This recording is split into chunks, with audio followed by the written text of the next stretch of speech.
Okay, if you'll join me in the Pledge of Allegiance, please. I pledge allegiance To to the the flag flag of the of the United States of America and to the republic for for which it stands, one nation, under God, with liberty and justice for all. Yes. Okay, thank you very much. Harmony, would you please verify quorum? Yes, sir. Director Bellingham, Present. Director Odell, Here. Director Kamasian, Here. Director Nathan. Director Nathan absent? No, that's. Oh, he's there. Tom, Oh, okay. He's there, he's got to unmute. you gotta Oh, unmute okay. and be President present. Poland? Are you here, Tom? President Poland is here. All right. By President Okay. Corbett. So All I'd right, just now like I'm muted to, now. I was pressing my space bar and it wouldn't unmute. So now I'm unmuted. Hopefully my space bar will work. Okay. all right, thank you, Tom. All right, what we're going to do this meeting, Eric is going to give us a few words of introduction. Susan, Jeannie, and Joe are going to presenting the budget. Then we're going to have some discussions, hear from any members of the community that would like to speak, see if there's any actions we want to take with regard to the draft budget proposal. And then, of course, this is all going to go forward and be approved at our next regular session in March. So with that, Eric, you want to say a few words? Sure. This year, the board derived a written budget model, a little more detailed description and kind of a guidebook of how we go through this process. It's a good document that should last us and carry over from board to board and explain how we do things. The model was very consistent with how we have generally done things. And I would say it enhanced our normal process. We met with all of our staff and managers, all met together. I met with all the different department managers. We met with the finance committee to establish fee schedules earlier than normal in the process. And then I met with all of our managers. The managers then met with members of the finance committee, and the budget that you'll see tonight is a byproduct of staff and management presenting the budget to the finance committee, and then the finance committee is now this is their version, which is very, very similar to what staff and management came up with. So I think it's been a good process, and I'm going to turn it over to Susan. Good afternoon. So, Eric, actually, can you go to the next slide, Harmony, or can I share my screen?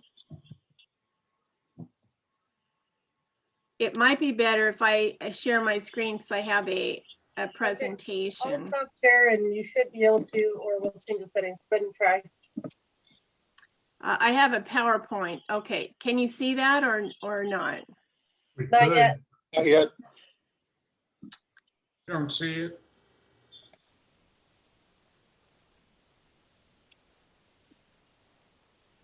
Well, it doesn't seem to be coming up. May I, You brought it up a minute ago. the Eric, PowerPoint? Eric, if you want to make me a co-host, I can change her so she could share.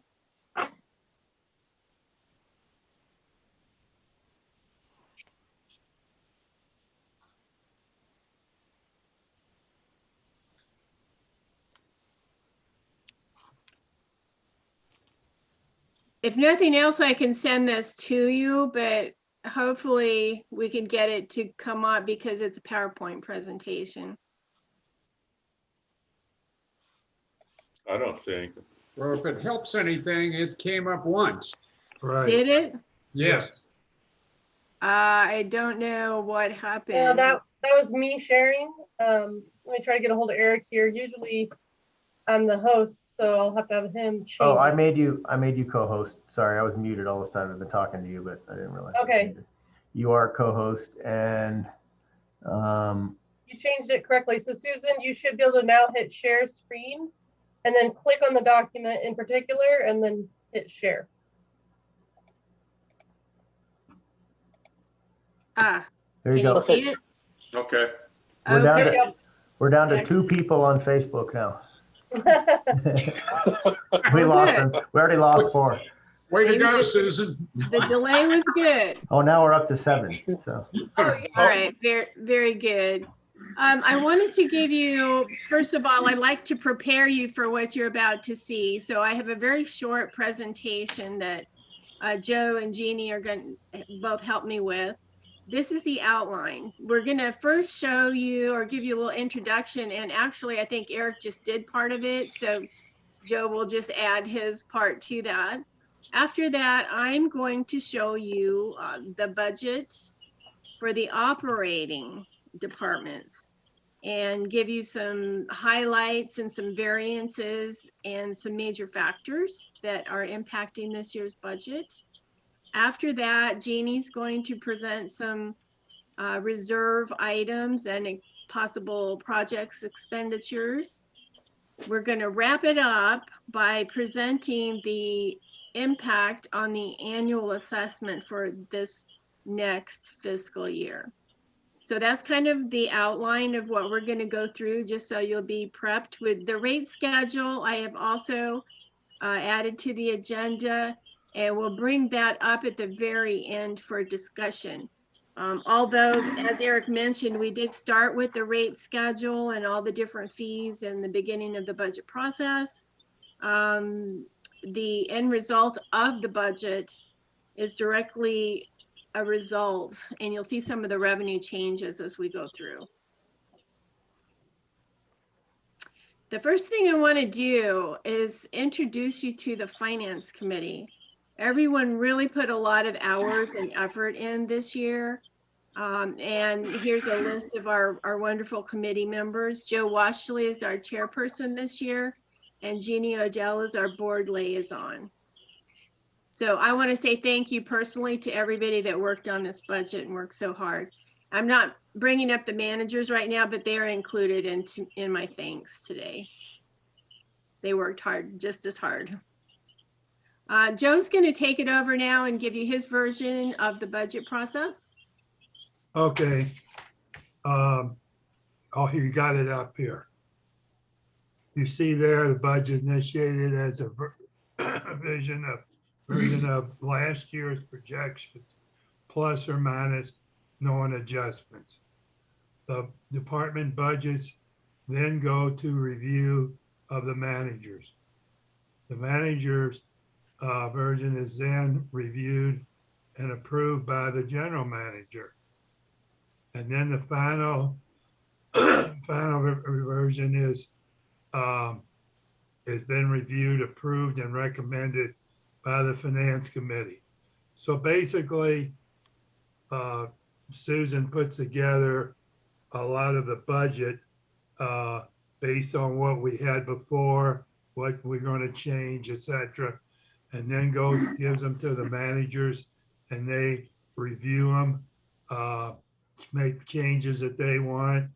Then they go over it, as Eric mentioned, review them with Eric.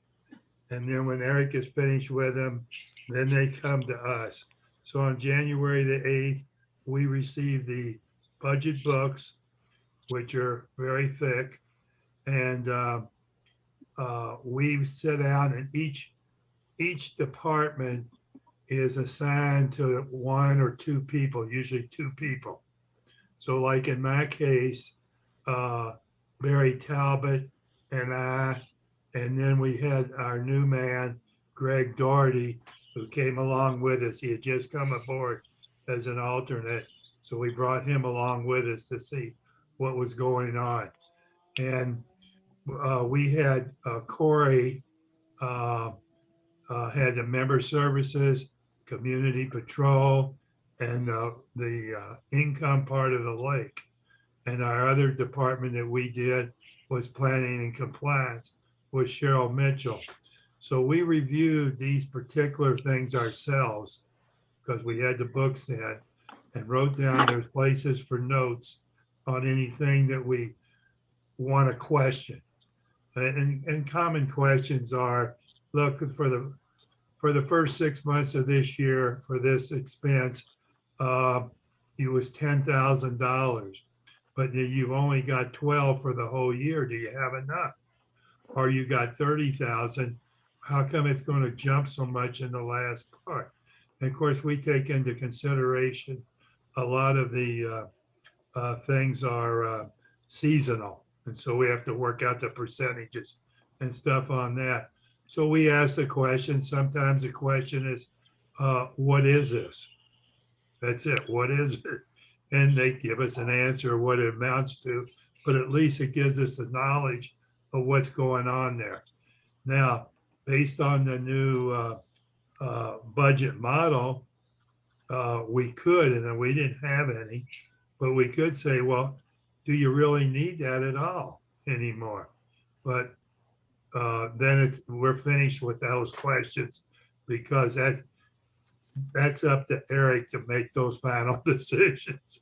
But we just may, just bring it up as a question. So then we go through it with them, and sometimes they come up with some changes or we come up with something, said, yeah, you're right. We will collect more income on this particular thing than that. And well, tell me how much you think, etc. And suddenly they say, okay, well, I think we can go another 20,000 of income on that. An example might be we're bringing in a new trailer, ticket trailer, and we'll have an extra one out there.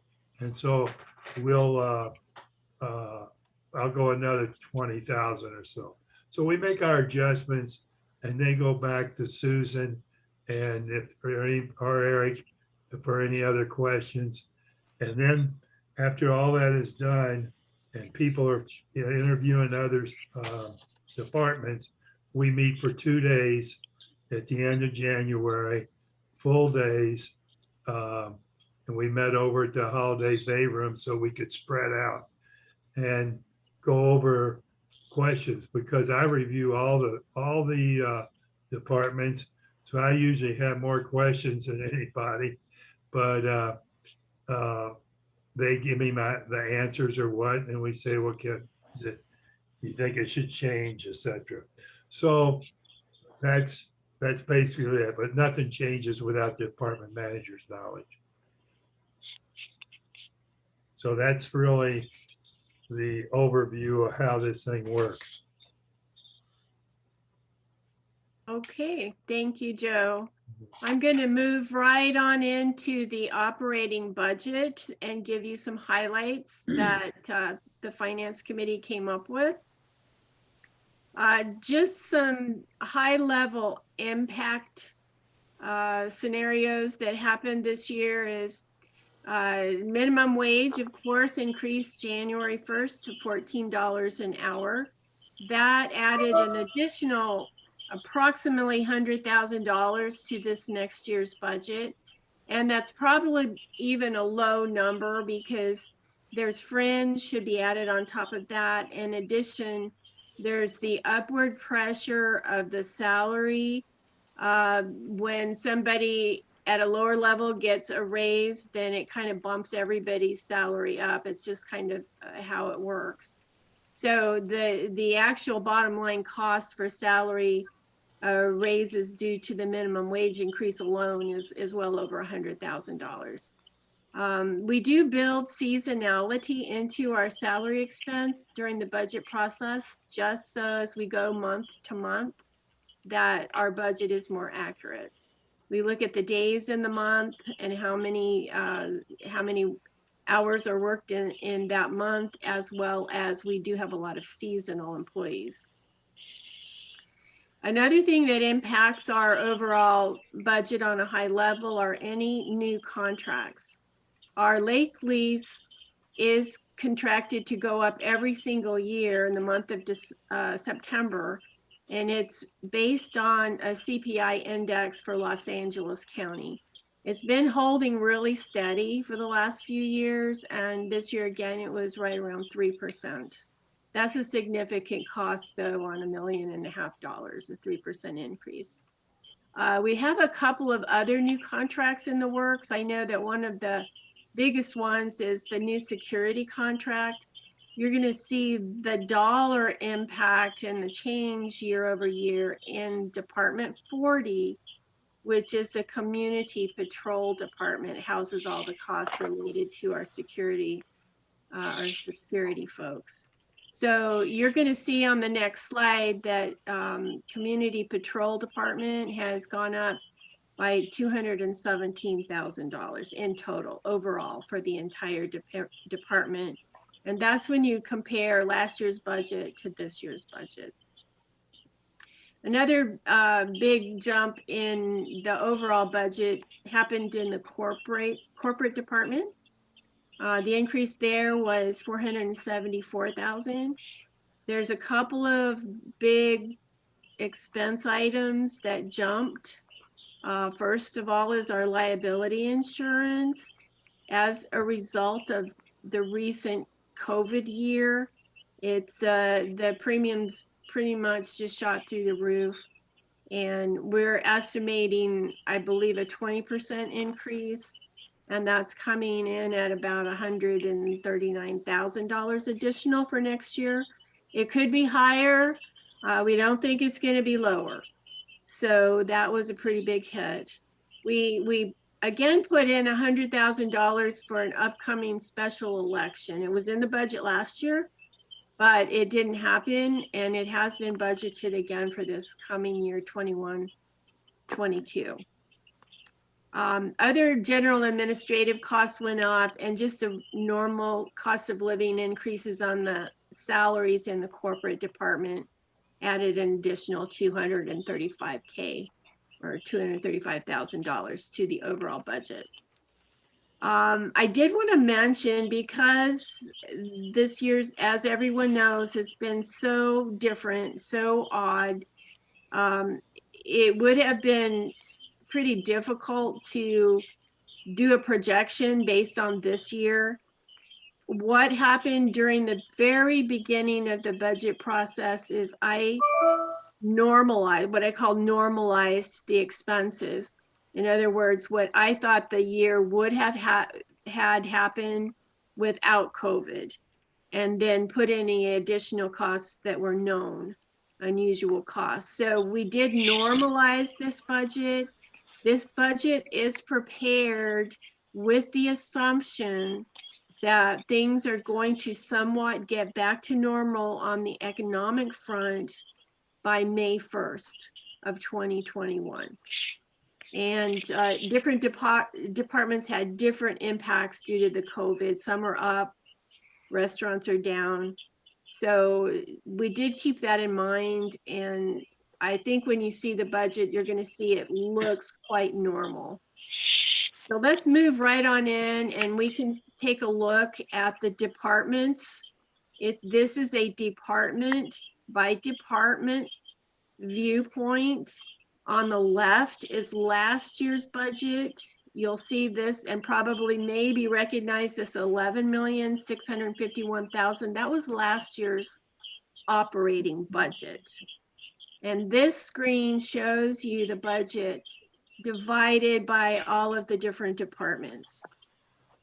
Toward the middle of the screen, you're going to see this year's proposed budget that we're presenting to you tonight. For the operating segment of the budget only is $12,262,000. If you break that down between annual increase last year, this year over last year, it's $127 per unit. There's 4,800 units, and that represents a 5.2% increase. And I did go ahead and highlighted the two largest increases year over year, and I just mentioned those to you. That was the corporate department and also community patrol. So you can see what's making up that number. I want to give you a slightly different viewpoint, same information, only this information is grouped by expense category. So you can see the big ticket items in the categories are number one, sales and user fees. This year's budget has increased the anticipated receipt of some of our user fees by $239,000. In terms of the expenses, there's two pretty large ticket items there. You can see all of them if you just scan down quickly, but the outside services category of expense includes, it includes the community patrol contract I just mentioned, and some of the other professional fee contracts are in there as well. Legal fees were budgeted a little higher this year, and that's due to some pending cases. So that's the highlight by category and the breakdown by category of expense. Budget Susan, as can compared I to just, last year to this year. Susan, can I point out just on the top there in the income section? It Mhm. looks like the 22 numbers are higher than the 21 numbers, but the bracketed makes it look like it's a less than. So I'm thinking those brackets probably shouldn't be there. I could flip them all. Yeah. Thank you. It is higher. I was comparing the two numbers and that's why I said it was higher. So yes, thank you, Tom. It comes out of the system like this. I always need to flip the debits and credits on the income, and I didn't notice that, but thank you.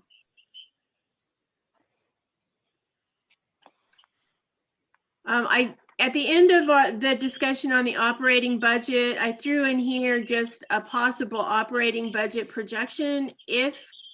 If these expenses that we just looked at increased from last year at a 3% rate, you're going to see approximately $300,000, $400,000 increase every single year for the next 5 years.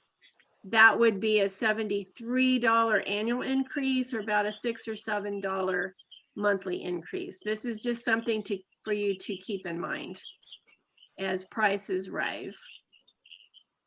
Our budget for 21-22, if you remember in the previous slide, though, was 5.2%. In this scenario, I was just projecting a 3%. All right, that concludes the operating budget. So now we're going to go into another segment of the budget, and Jeannie Odell's going to talk about some of the projects that are pending. Thank you, Susan. Do you have that wonderful spreadsheet? I don't know if I can get it all on the screen at the same time, but here it is. Okay, we can just kind of pull it up. Part of what the board decided this year as part of our goals is we kind of wanted to have a 5-year look ahead, a current year plus 4 years, so that we kind of understand when we're making our decisions about what the contribution should be to the operating budget and to the reserve budgets, that we just kind of knew where we were going so that we can make a decision this year based on future needs as well. So hopefully something that we do this year doesn't have a major impact down the line.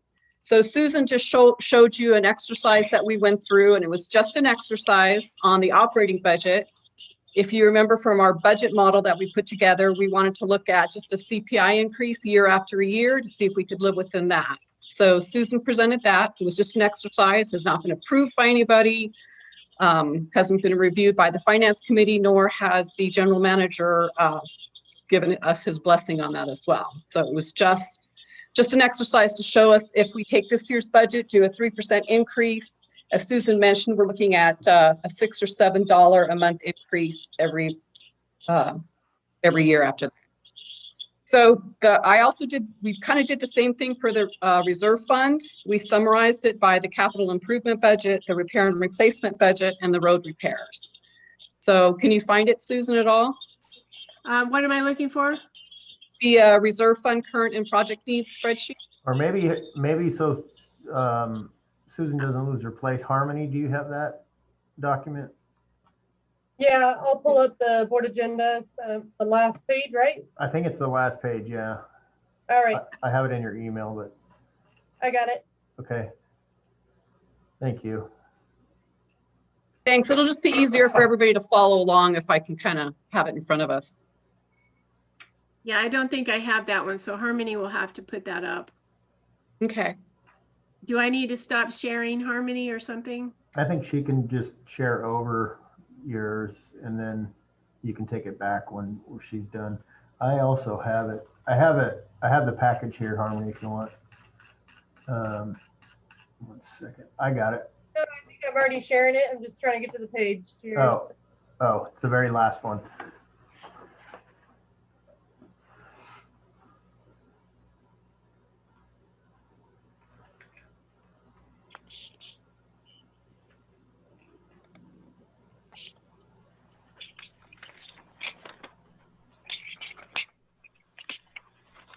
You want me to do it? I have it up.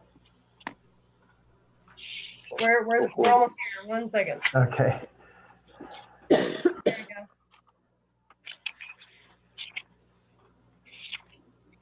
go. Okay, that's good. We'll just start with the first year because it'll kind of explain, I want to explain the color coding and what we've done. So if you look at this is a summary of the reserve fund. It includes current year and then the next 5 years. And I can't see it. I We think- don't can't see see it. it, Gene. I don't see it. Says I budget. think maybe Susan needs to stop sharing. There we go. Oh, now There you we got go. it. Okay. Can you make the numbers larger? Harmony, click the arrow to the right too to make Yeah, that that's, the edit window go away. Mhm. Straight down. Right where it says export PDF on the right. Just click that arrow to make that sidebar go away. Let me get rid of the chat box. I can't see it. In the PDF. There you go. There. There you go. Okay. I did have that one. I didn't know that's the one you were talking about. It was sharing, but you couldn't see it, so I'm sorry. Yeah, okay. we couldn't see it. So Harmony, just kind of leave it right there and we'll kind of go, because we all have this in our packets as well. So if you remember at the beginning of the fiscal year, the board put together a project list and we kind of put together some phases that the projects would go through. So this ties in with those phases. So for example, in 2021, we've approved for construction out of capital improvements, 412,572. Does everybody see where I am? yeah. Okay. And then we've approved through the design phases, 1,710,000 worth of projects. Now, those are estimates, those are budget numbers, those are not actual numbers. The only thing that's an actual number is the approved for construction, the 412,572. That's based on board action items, etc. So then I added a column for cash flow, kind of give everybody an understanding of the money that we think we're going to be spending the rest of this fiscal year on those projects. So we think what was approved for construction, we're going to spend 241,000, under in design about another 290, and under future consideration possibly about 10,000. The next several pieces of information are the estimated fund balance as of 4/31/21 for our capital improvements is the 2330. Okay, and that comes, Susan gave me the information to date and her projected what we think the fund balance is going to be. Then if we look at the cash flow needs that we've explained above, we need $541,000 in cash flow, which would leave us an estimated carryover to fiscal year of 21-22 of 1.789. And then we can look at 21-22 and it follows kind of the same process.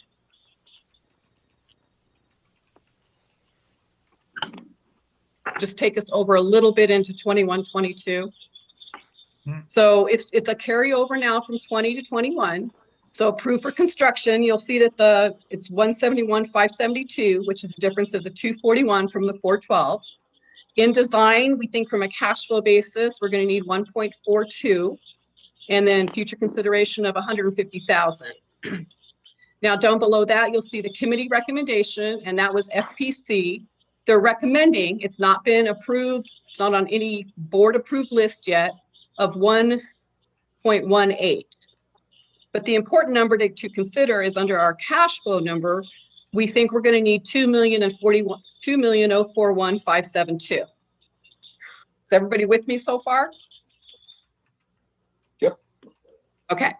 And then that just carries all the way through for capital improvement. We have committee recommendations each year, and then I average it over 5 years of 1.3 million in capital improvement. Then the same thing carries through under our repair and replacement and our roads. So if we just want to scroll up a little bit. So it's or down a little bit, I guess, sorry. So it's the same philosophy with our repair and replacement. You can look under 2021, what we've approved or what's under construction actually, what's approved for construction, what's in design, what's board approved for future. And then you can see the estimated fund balance, the cash flow needs for 2021 and the estimated carryover for 21-22, and then you can look at 21-22 needs, etc. So this was just kind of a way to help us see, one, what we've committed to, what our potential cash flow needs are, and what our needs are in order to fund the projects that we're working through the process on. And then at the bottom, it just kind of also reminds us about our special projects funded by utility cost savings, hopefully, would be our solar projects. So right now, based on some very rough numbers, we would need about 1.6 million for our solar projects. That's not included in CIP, repair, replacement, or the road reserves. Okay, so then as you kind of work your way through the spreadsheet, you'll see what the average needs are over 5 years based on committee recommendation. And Eric was involved in some of these discussions, for example, on the road repairs and some of the other needs in our repair and replacement and our capital improvement. So it was just kind of a tool to help us get a bigger picture of what our needs are.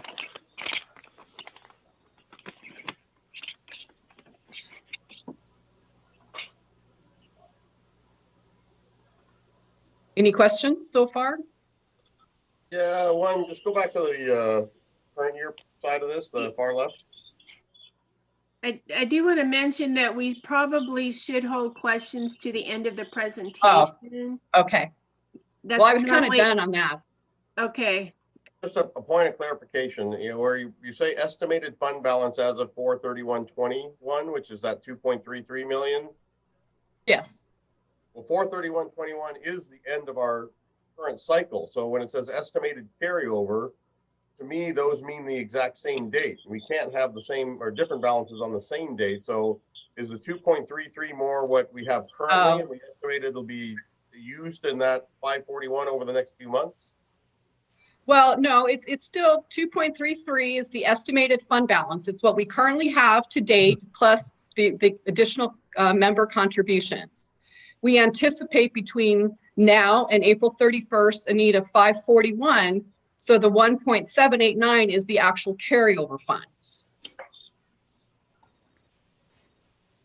Okay, so I mean, in my mind, same question. I mean, if we have 2.33 today, I understand that, and we're going to use 541. What we're saying on that line is that we expect 2.33 to be there after we use the 541, if that date is right at 4/31/21, which is actually 4/30, because April doesn't have 31 days. Oh, well, that's a typo on my fault. Would it my be part. helpful just to put gross estimated, and then at the bottom, after you subtract out the 541, to put net estimated carryover? I think it's, yes, that's implied, and I think it's understood, but. Yeah, no, I just in case if some random person looks at it. Yeah, this was just kind of a tool for us, so. It's helpful. So yes, Tom, the Well, implied. I think it is going to be important for the community, because I think this is extremely important information for them. Look 5 years out about what these reserves need. So I think it's important that we get this titled in a way that there's no confusion. Tom, how would you like to have it changed? Okay, well, let's go ahead. We can get that worked out. Okay. Okay. Any other questions? Okay, well, we just need to keep this in mind as we go through the rest of our discussions tonight then. Thank you. Okay, I'll switch it back to my presentation if I can find it. There we go. Thank you, Jeannie. No problem. Thank you. All right, so now I'm going to move into the second to last segment of the presentation and talk a little bit about the annual assessments. We've seen the two major components of the budget. We've seen the operating segment and we've seen the reserve portion. So now what I'm going to do is pull it all together for you and let you know what the bottom line is. Here's a history of what the assessments have been over the last few years since 2013, 2012, 2013. So on the far right, you can see that we've gone from $229 a month to in the current year, $280 a month if you do pay monthly. But you will see that it's not an even increment every year. It's really jumped around based on board decisions. So the moral of the story regarding this slide is it's been very inconsistent in our increases.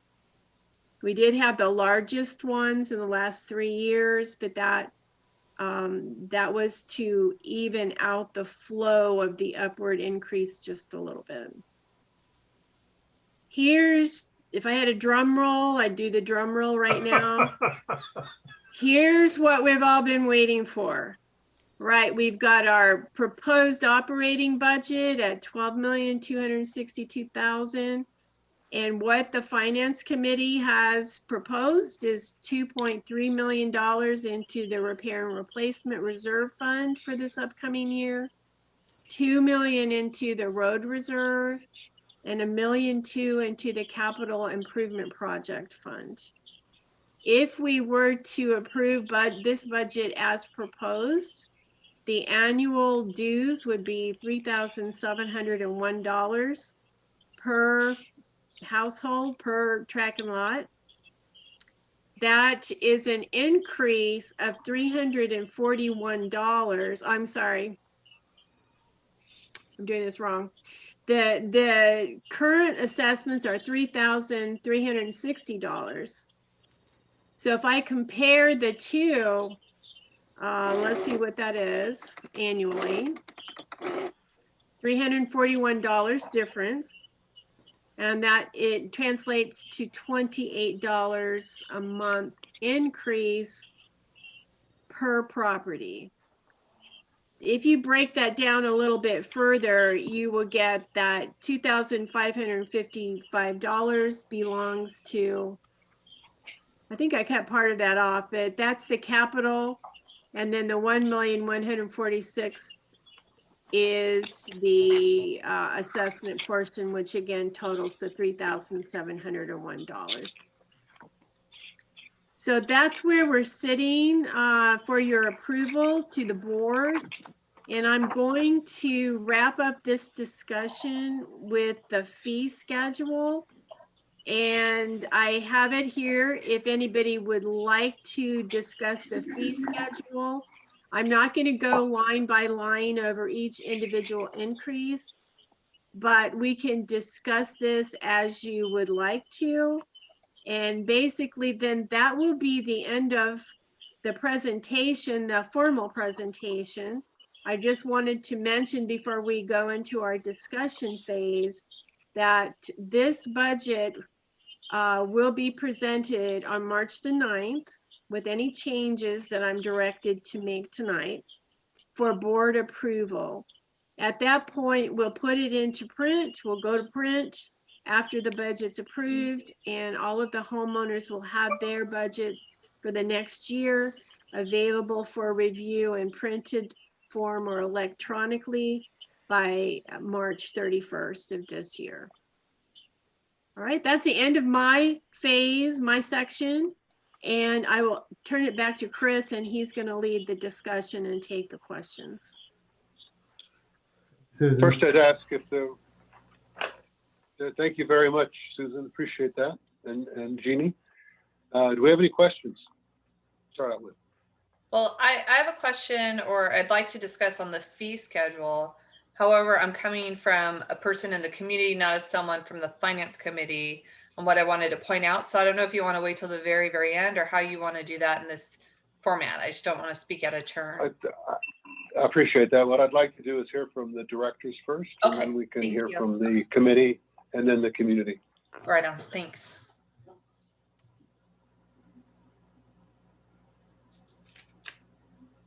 Susan, could you remind us what what the reserve fund set-asides were last year?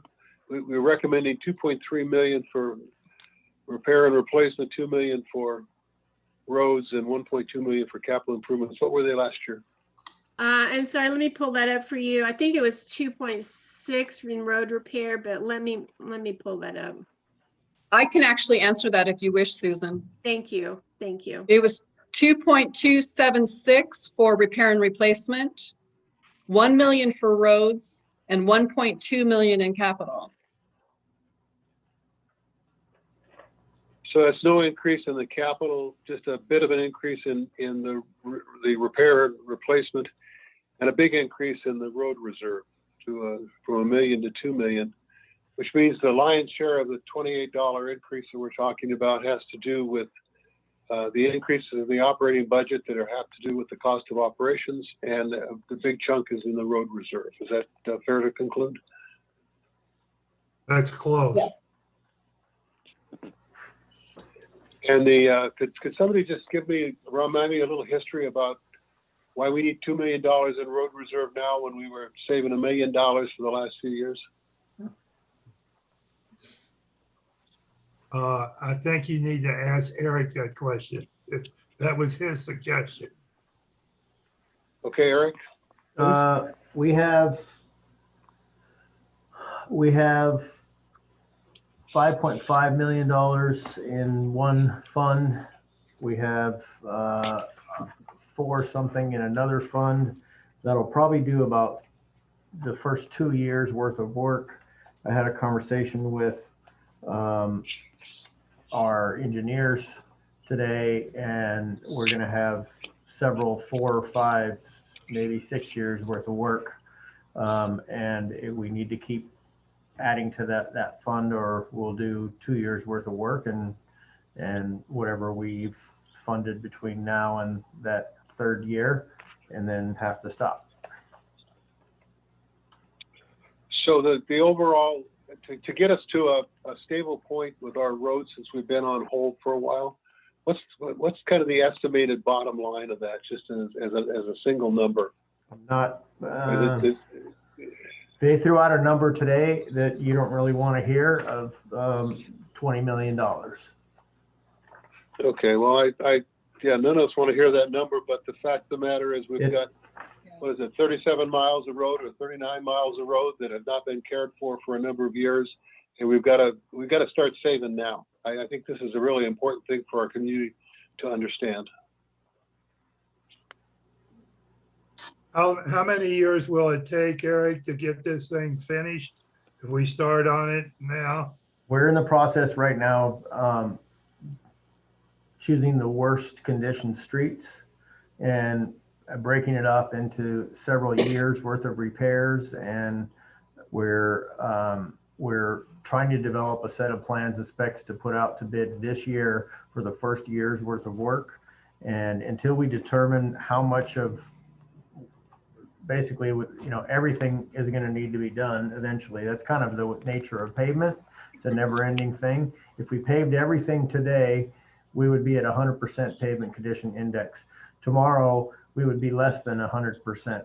And so, since we're doing this in phases, you chase your tail when you're doing 37 miles of roads, and it's a kind of a constant thing. But I don't have a definitive answer, but there's 4 or 5 years worth of work easily to get ourselves out of. We're in the 60 percentile pavement condition index, which is poor. Our goal is to try to get our average up to, in the mid to high 70s, which is good condition. And because every day the condition goes down on the streets you just did, it's never ending. You never get to 100% unless you did everything tomorrow, then we would be at 100%. It's a little Sounds hard like to putting explain. tires on a vehicle. Yeah, right. Exactly. Particular.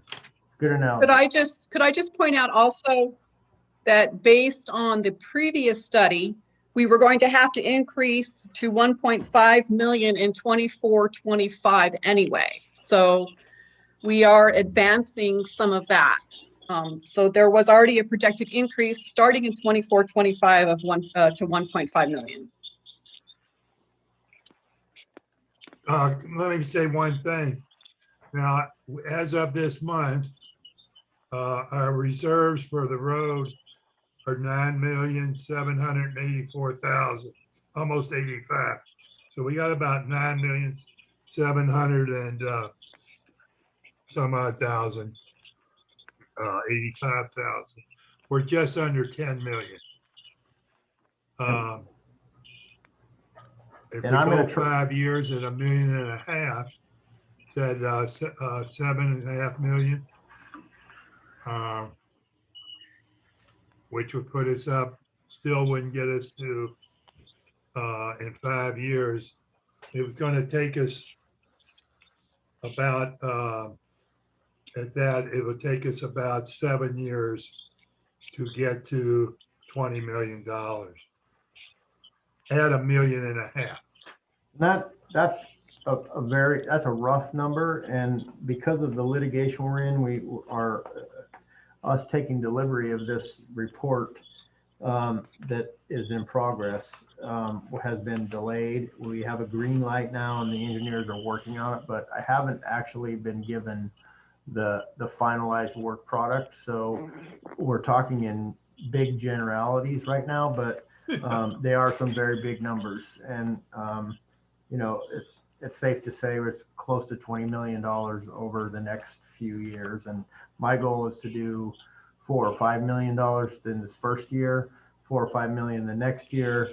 And you can see that since we have under 10 million right now, if we don't keep funding this, we're gonna have to stop and start saving. And so now is the time to start saving, basically. Question, Eric, or to anybody that might know, how much of the community roads were repaired in the 2012-13 project? Was that 50% of the roads, or? No, it was more than 50%. I don't have the percentage. That the document I'm waiting to receive goes into all of that. We had what we called strategy 1. We had another repair strategy 2, identifies all those streets that are in litigation, and those are the worst of the streets, and those are the streets we're going to concentrate on the first 2-3 years. But it was a good chunk. It was way more than 50%, Joe. If I recall, that cost was in the neighborhood of $5 million. It was No, it's higher. 7 or 8. It was about almost 8. Yeah. Yeah. 8 million?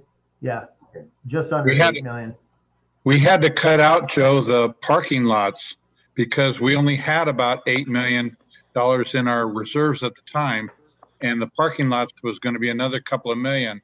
So we had to take the parking lots out of that project. We couldn't do them 8 years ago because we were at that point, we didn't have enough money. And so what Eric's proposing and saying here is dead on. We need to keep the funding going in there. Otherwise, we're going to end up in a situation where we have no money to do the project and the roads are going to deteriorate faster because we're not doing anything. Okay. As I listen to all the numbers go by, I need to have a clear picture because I want to make sure that our community is given a clear picture. Do we need to start saving $2 million a year or $1.5 million a year? 2. And just give me some rationale. I believe it. Believe me, I believe it. I just would like to have some rationale that I can quote. You know, Chris, the one thing is this is a living document that every year you get to re-review. So if the cost of asphalt and stuff comes down, if, you know, inflation shoots way up, I mean, that number is going to go up or down, you know, throughout the years. This is a a good best guess though, to say you need to get a couple of extra million in there right away, or year 3, you're going to be doing no work. Well, Well, let me say it this way. From what I understand is that we have $10 million now, because that's what it says here. And I assume that's a combination of the earmarked money and the other money that's in the road reserve. It is. We got to spend $20 million over the next 5 years. So it means we got to raise $10 million over the next 5 years. So that means we got to raise $2 million a year. I mean, I wanted something simple like that to just, I know prices fluctuate, everything goes up and down. We haven't seen the report. I got all that, but you know, since this is such a big pill to have to hand off to the community, I wanted to have some real rock solid estimates that I could hang on to. The problem with that is I can't give you a rock solid estimate without the report. I just can't. So to be prudent, we should put $2 million into that fund this year. If that's what, if you can manage that. And let me add to that too. I think the idea of trying to stay ahead instead of trying to play catch up is important here. Kind of what Susan showed earlier about the dues and how we didn't raise dues for so many years put us in a position that now we are playing catch up with dues. And last year's increase and this year's increase are sort of a testament to that. That we didn't do what we should have done for a long time, and now when you have to make it up, it's a bigger impact or a hurt to the community. So it may not sound great today, but I think planning ahead and trying to be a little bit more prudent, let's want to use that word, that we're putting money in that we feel is a comfortable level and a safe level instead of trying to get by with the minimum. I agree with Tom. I'd also like to add, well, not even just prudent, it's this board is being financially responsible where other boards in the past may not have been when it goes into putting in the reserves. It's unfortunate, my heart breaks. And for the finance committee, I think we all felt that way when we saw this number, and it's like, the board. But these are the numbers to be financially responsible. Unfortunately, you guys are stuck with having to deal with what other people didn't deal with before. And I'd love to try to help at some point, a way to communicate that. I think what Susan had that showed how the annual increases didn't go up by much, and there might be some ways to add in other things so they can see how road reserve or other reserves were underfunded might help a bit to help them see the full picture. But it's, I put everything at the same, like someone at age 45 realizing they need to start putting away for retirement versus at 30. And again, we were saddened when we saw this big number, because we know that it wasn't this board that was kind of pushing it off. So, yeah. Are we listening to the committee members now, or are we still focusing on the director? Oh, sorry.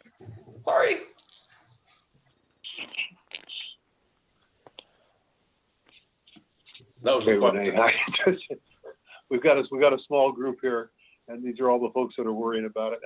The other thing is that I know that, or at least I believe reading email, that Santana Court was repaved maybe yesterday or today or something. And I think it's going to show the signal to the community that we're starting to get on track with getting these repairs done. Eric's going to be able to report out that we're putting our bid documents together. By the end of the year, we're going to see this process. And I think that we have a lot of roads in the community that our members are very concerned about. We're going to go for worse first. It just seems like this is something that our members, the vast majority that are responsible, are going to understand that we need to take care of this. That's my hope. But as I understand it, I don't think that anybody's going to frown if I write in a board update that we've got a $20 million. Our best guess right now is we've got a $20 million bill we've got to pay in the next 5 years. We got $10 million in the bank. I might choose some more elegant words. We got to raise $10 million in the next 5 years. Chris, I think the most obvious question that might come up, though, is the reaction is, how did you get $20 million behind over the last 5 years or 7 years or whatever that case is? So I think Renee made a good point that there might be a way to show how the lack of putting 1.4 million in instead of 1.1 million or something like that over a course of 5, 6, 7 years, there goes $5 million or whatever that would have been in there. We wouldn't be in this predicament, you know. No, I think that's a very good point. And I guess what I would ask is, what I'd like to believe is that 37 miles of road need a certain amount of money every year from now until eternity to take care of them. Right. And I don't know if it's $2 million a year. I don't know how long $20 million lasts. Nobody can tell us right now, but I think that it's very good to point to the past. I think we've got to make the point that it's going to take money to continue taking care of these roads in the future. Roads when designed right, are designed to last between 20 and 25 years, depending upon how much traffic's on them. A street like Canyon Lake Drive South will wear out faster than a street like Longhorn would because it's got 3 times the volume. But it's still there. That's the idea, is that they're intended to be long-term. So you're making an investment for the next 2 decades, not just to get through the next few years. You're looking 20 years ahead, which is good. No, I understand that, but 20 years, is it $2 million a year for 20 years is $40 million. And no, I know. I'm saying once you spend the 20 million, you won't have to spend that kind of money for the next 20 years. You'll be good for 15, 20 years. You'll have a little bit of money along the way, but nothing like that. Oh, I think we want to be really careful because and I don't want to talk about any of that publicly, but it just seems to me that $1 million to $1.5 million a year for roads is something we're going to have to get used to. Right. From what I'm hearing right now, that's what I'm kind of thinking. You're correct. Other questions? Yeah. Other questions? Eric, you're with me on this? Yes. Where I'm drawing this line? Yep. Okay. Eric, did I hear you say that the rating on our roads today is at 60 point system, whatever that system is? It's in the low 60s, which is poor. Okay. Our overall pavement condition index is poor. And our goal is to get our overall pavement condition index into fair or good, which is 70, 75%. And so we do a street and it becomes 100 that day. And then the next day it goes less than 100. And over 10 years, it gets down back into the 60s and so on and so on. And so,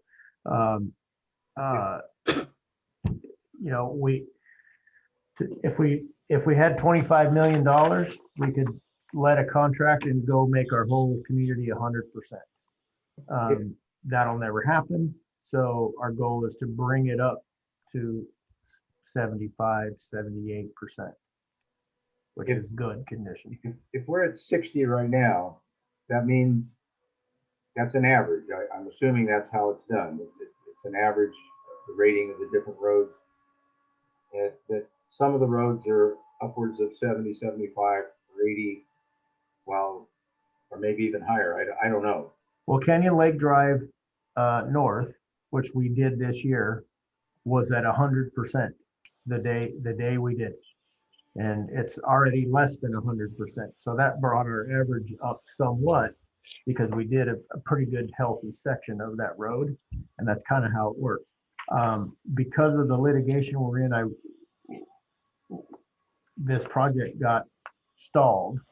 The engineer's report got stalled, and I have yet to see the final report. It's coming soon, but I know we're in the 60s somewhere. I haven't seen the report. I'm not able to see the report until it's done. But I know generally what's in it, and this is what's in it. We're in the low 60s. We're in poor condition. We need to try to get into the good condition. And I'll be happy to be way more specific when I actually have the report in my hands, but I don't as of today. I'm gonna have all the numbers, all the estimates, the specific condition of every street. We're gonna have chosen which streets are gonna be done in year 1, which streets are gonna be done in year 2, et cetera, what the engineer's estimate is for all of it. I only have generalities right now, and it's in excess of $20 million for the whole thing. That's all I can tell you today. I wish I could tell you more, but I can't. But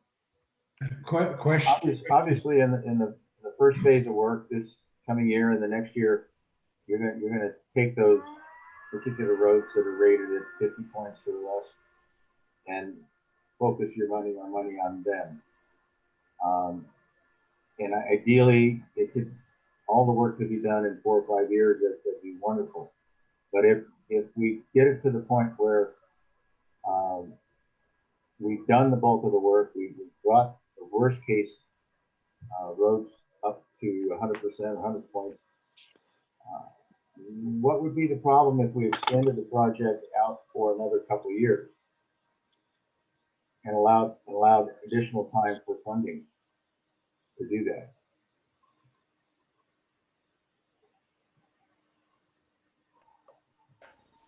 If I understood your question correctly, the longer you wait to address everything that's in poor condition, they continue to get in worse condition, and the more money it takes to bring them up, I guess is the answer. Does that answer your question, Joe? Well, yeah. So if the street's 60% today and we don't get around to it until it's, pavement condition index of 62 today, and it takes us 6 years to get around to fixing that instead of 4 or 5 years to get around to fixing it, that street might be pavement condition index of 52. And so the repair strategy that we may choose for that today, or is reported to fix that today, will have to be redone. And so we'll have new engineering costs to reanalyze. Well, we've waited now over time, and it's gotten much worse. And now there's giant potholes, and it's a whole different repair strategy, and materials cost more 2 years later. And so hopefully I'm answering your question. Time is money, basically. And I understand, but it's also a very big chunk to commit to for 5 years for that amount. And knowing that last year we only put in $1 million and we're doubling it, not only doubling it this year, we're continuing that or suggesting to continue that for at least 5 years. Joe, I understand what you're saying, Joe. In my mind, if we were going to be in the next 5 years going out there and fixing streets that are now low fare, and maybe they're going to go poor, I might tend to agree with you. But we got a set of streets that are poor that are headed for very poor, and as we move that direction, it's going to cost us more to fix them. And I honestly like the idea of trying to get everything above poor, get it in the fair to better category, so we can start counting on a longer life. Well, and that's why, obviously, the focus in the first 2 years, and that first $8 million to $10 million would be spent on those really poor roads, and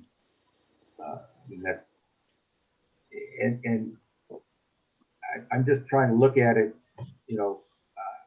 outside the box and say, hey, can we find another way, or can we stretch it out and the project and allow us more time to collect the money to do the work? And I understand the longer you wait, the more it's going to cost, and the worse the roads are going to get. That's very clear. It was just something I wanted to throw out to the board to consider. Okay, thank you. Other questions or comments from the board members? I'm very comfortable putting that 2 million or that we're putting that in and not have to go back and do a special assessment or jump it another year because everything's is inflated more. So yeah, it's a lot, but I think long term it is the right thing to do.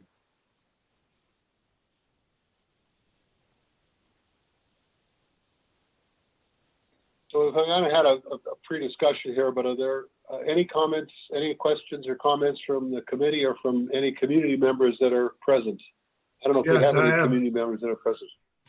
I'd like to say something. I also would like to say something after Joe. Okay. We put in $1 million to answer that question. We put in $1 million every year because we felt that was going to be sufficient to handle it.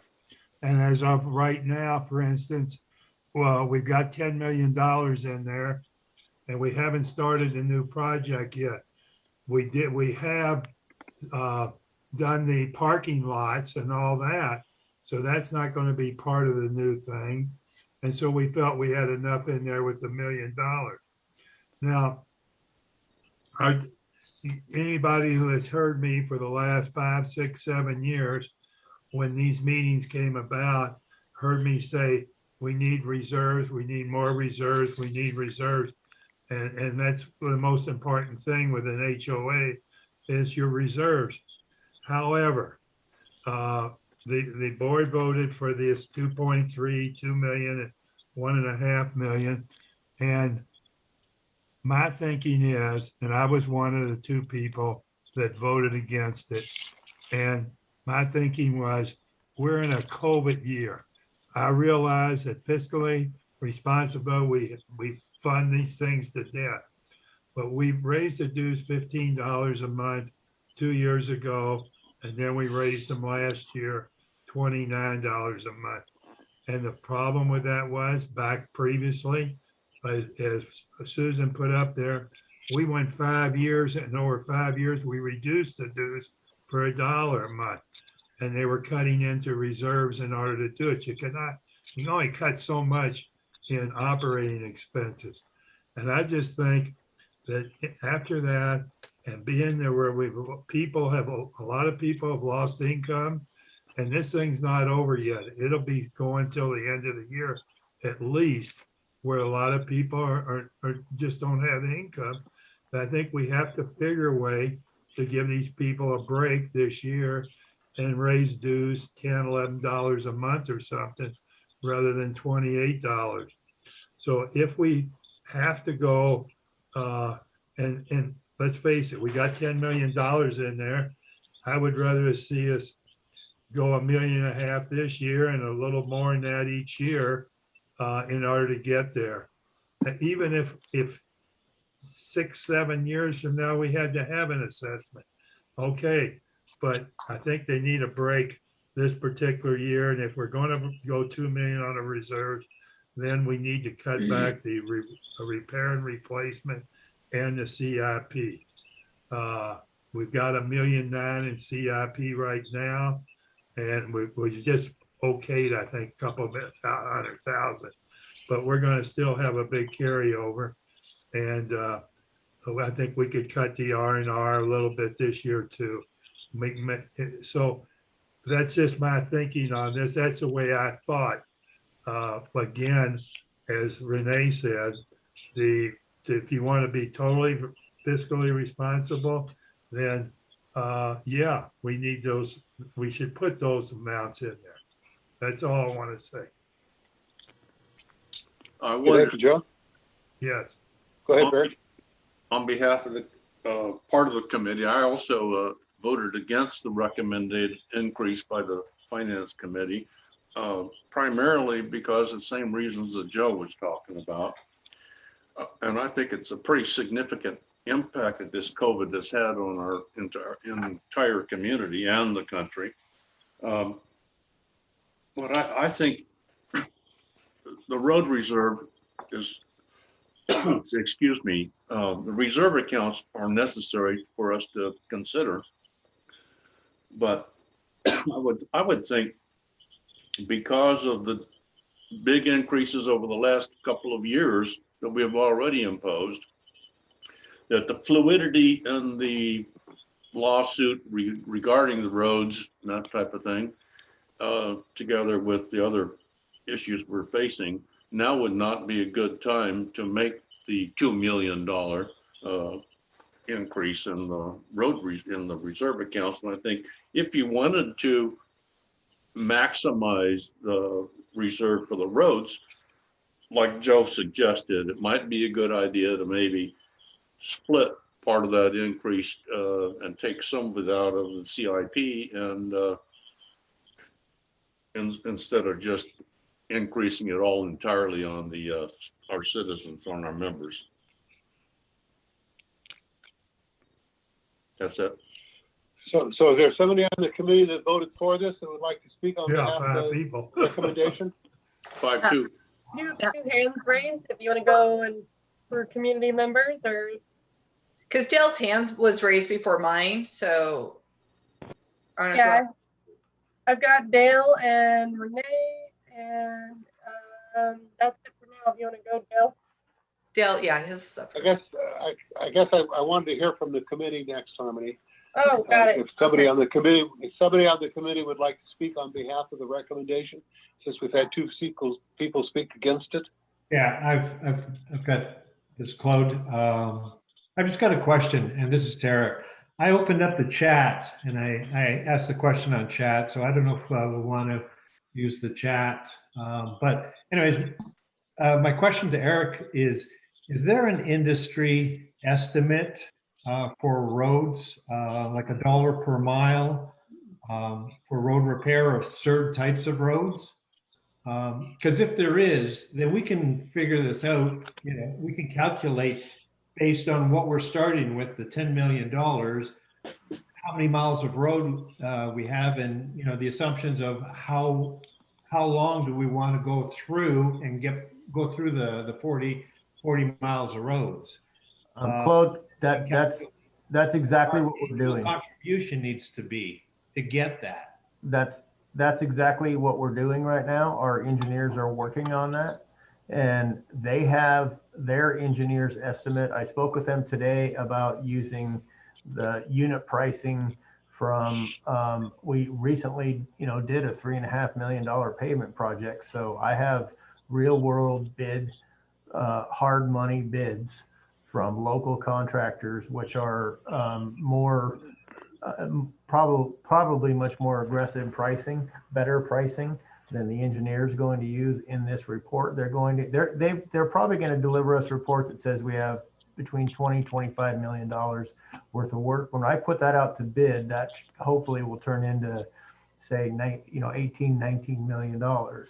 And we discussed using a happy medium between their industry standard pricing that you're talking about and real pricing that we received this year from contractors on our projects with local materials. And so that's exactly the process. The process you described is the process we're in the middle of right now.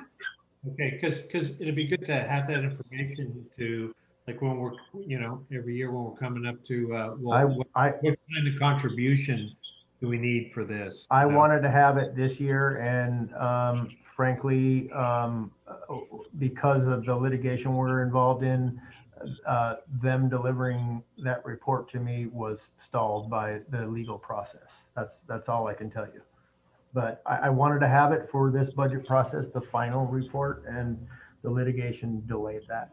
So I have generalities, which is all I can give you now, but it's a lot of money and we should be saving. Okay. By the way, what's the ETA on the litigation? Is there a time frame out there? Hopefully the next 6 months, we should be done. Okay, so within a year. We sure hope so. Okay. Thank you. Dale, I think you had, was it Harmony? Is Dale next or who's next? Do you still want to hear from the committee first, or? Yes, I do. I'd like to hear from the committee first. Sorry, Dale, sorry for cutting in. The reason why I voted yes, well, there's several reasons. So first is, this is the amount that needs to be funded. And at the end of the day, I felt it's important to show to the board, this is what is fiscally responsible. If the board wants to make adjustments to the different reserves, that's ultimately up to you, for the board to decide.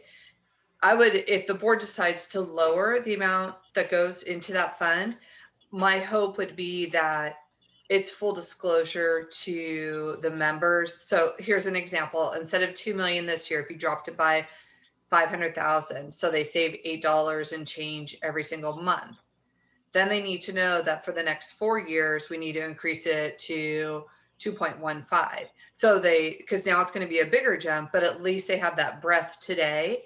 As Joe pointed out, as one of the reasons why he didn't want to move forward with that. And I appreciate that and I respect that, because I see people in the community who are hurting financially.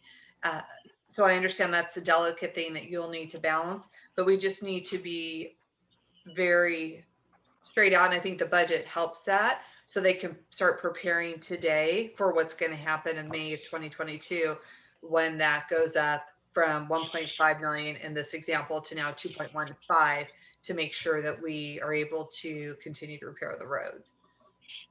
But yeah, I also agree with them with regards to looking at other reserves where maybe we do need it. Maybe we don't do as much in capital improvement, although there's some great ideas out there, but you know, you guys will have to make that decision. But that's why I voted yes.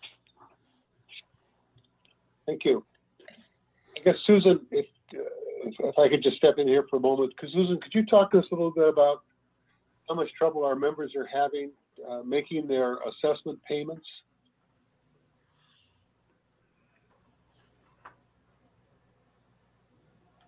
Sorry, I had to unmute. I am constantly worrying about that due to COVID. I will only be able to tell you at this point in time, we have not seen a significant uptick in members that are behind. However, this type of collections, there can be a significant lag time. So my radar is out there, but right now, I can't say that there are a lot of people that are calling and saying they can't make their payments due to COVID. We offered a payment plan. There were only 20 members that took us up on that. There's another stimulus package, I guess, coming out to help people stay on track. The unemployment is still going. So I think because of those programs, we're not seeing a huge problem, at least yet. Okay, thank you. Mm-hmm. Okay, who's next, Harmony?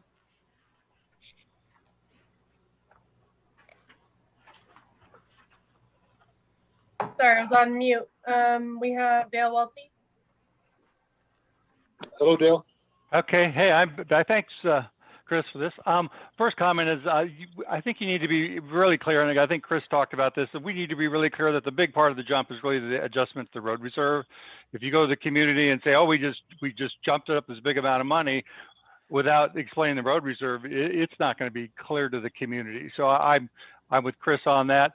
I'm kind of with Renee on the idea of maybe we could remodel the three funds over the next 3 or 4 years. So maybe this year we could take 200,000 out of each fund, let the community know we did this because of this massive change and COVID, but the modeling over the next 5 years is going to bring us back into line. So that's the second thing. And the third thing is kind of going to Eric. Now, under the original model, the roads were put in and there wasn't any problems, right? And everything was fine. And the $1.5 million was on track. That was the original plans. Then the roads faded, right? So basically 7 years from now, if we go ahead with the road plan as Eric describes it, our roads will be in really good condition. So if we had stayed on the original plan, there was nothing wrong, the roads would not have been in as good condition in 7 years under the original model than they will be under what Eric plans on doing today. So even though we're moving some of the funds to spend, at the end of the 7 years, we'll have pretty new roads, where under the old model, we would have had older roads and had to really refund anyway. Does that make sense, Eric? Yes. We're going to have a better product in 7 years because of the work, even than the original plan where there was no failures. Basically, what you're saying is if the roads hadn't failed and we weren't in litigation, even though we're having to deal with that, based on the track we are now, we will be in better shape than we would have been if we hadn't had the failures. Is that what you're saying? Yeah, and I'd like to see you communicate this at the budget meeting to say, well, this is a temporary setback or adjustment. At the end of the day, we will have better roads at the end of this project than we would have had because of the decisions the board, I think, is going to make. So those are my three elements. The Renee comment of maybe we could feather this out. Chris, the importance of making sure that the road reserve is identified as a big part of this. And third, Eric, I think explaining that the roads will be in better shape after the 7 years will help the community feel better about spending all the money. And that's all I have. So thank you. Thanks, Dale. Thank you, Dale. Someone else, Harmony? No, we have no other hands raised unless someone's on that'd like to speak up. If you could raise your hand. I'd like to make another comment. Earlier, Susan showed us the history of the annual dues, or the monthly dues, I should say. And we saw some go down, some go up. I just want to make a comment that I don't think that the dues should ever go down. Because if we tweak it year by year, we're going to have a sawtooth type of thing. And anytime we need a larger increase for something of this nature, then we're going to see a big spike, like we did last year, $35 a month, and then now we're talking about another $28. So if we don't, regress on the level of the monthly dues, then those spikes will be sort of softened going forward. So bottom line, I don't think we should ever go backwards. If I can add to what Claude said, because I like it, and I think there was a slide similar last year presented, but it would be nice if and Susan, I think you did this last year, just showing if the dues increased at X percentage, or if you choose CPI, where they would be at today. So if you didn't have this, the leveling out, then the decrease, so they could, not that it's going to help them or they're going to feel really excited about what's being recommended, but at least they can see that we're not coming off from some crazy direction, that had this been a steady flow, we would be at that number today. And we might just be at that number. We might even be a little bit behind what that number would be if we increased every year at CPI. So that might be something to present similar to last year. Chris, can I speak? Yes. Okay, so I hear everybody coming up with all these plans to how we can massage this bad news to try to make it better to swallow. But if I understand the numbers correctly, we're only talking about raising the dues one time, an extra $1 million.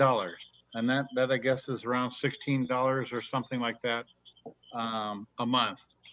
That's a one-time increase. The next year, we're still putting $2 million away, $2 million away, $2 million away, but we're not raising the dues $16 each year. We're only doing it one time, 1 year.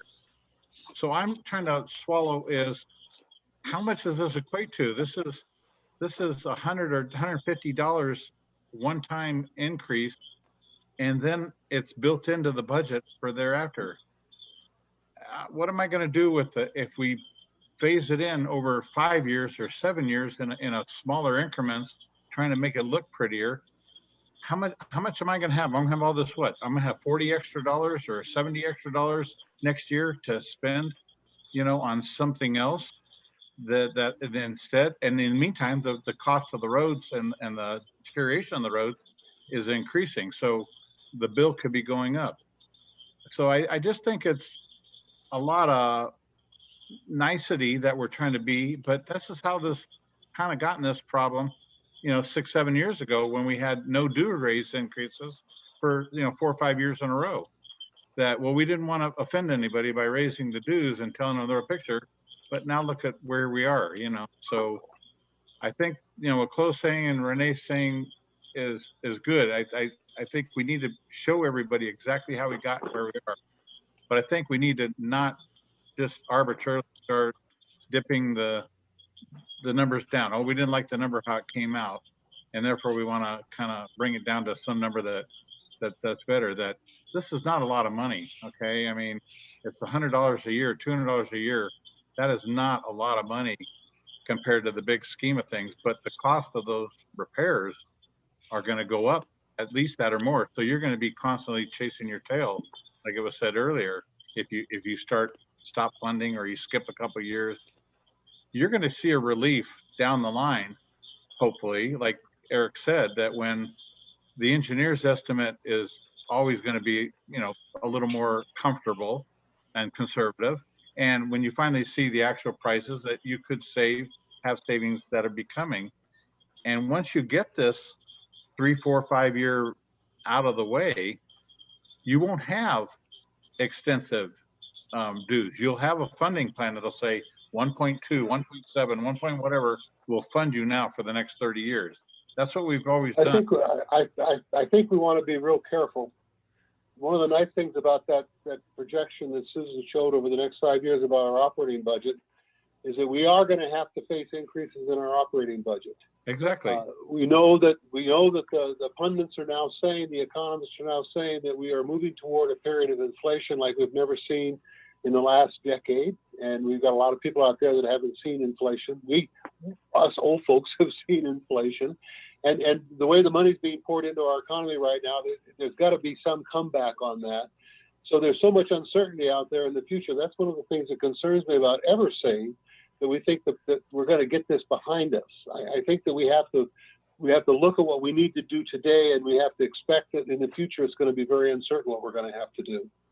And the good news is, if it doesn't reach our fears, 2 years, 5 years, whatever down the line, you can look at the funding and revisit it and decide, is there another number that makes more sense? But it's better to be ahead of this. Obviously, see, every year, every board gets to wrestle with this. So you're exactly right. Right. Okay. So, any other comments? Do I have any board members that would like to see anything changed in this proposed budget from finance before it goes fully public? It's public now. It was published on the website.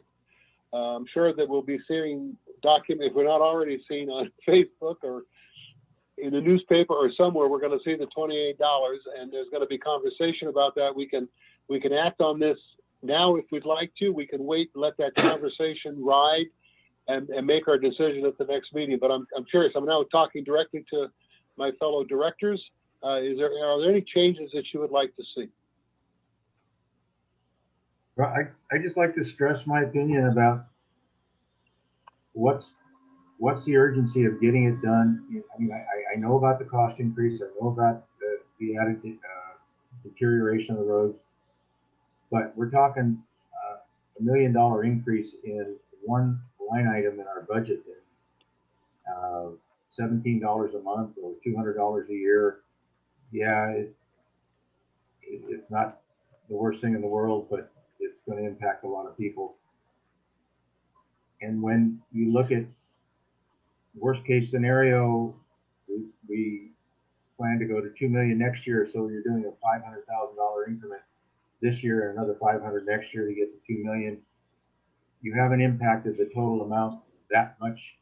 Maybe you've increased the schedule 1 year, maybe you haven't. We don't even know the prices. We don't even know the actual numbers that we're budgeting for.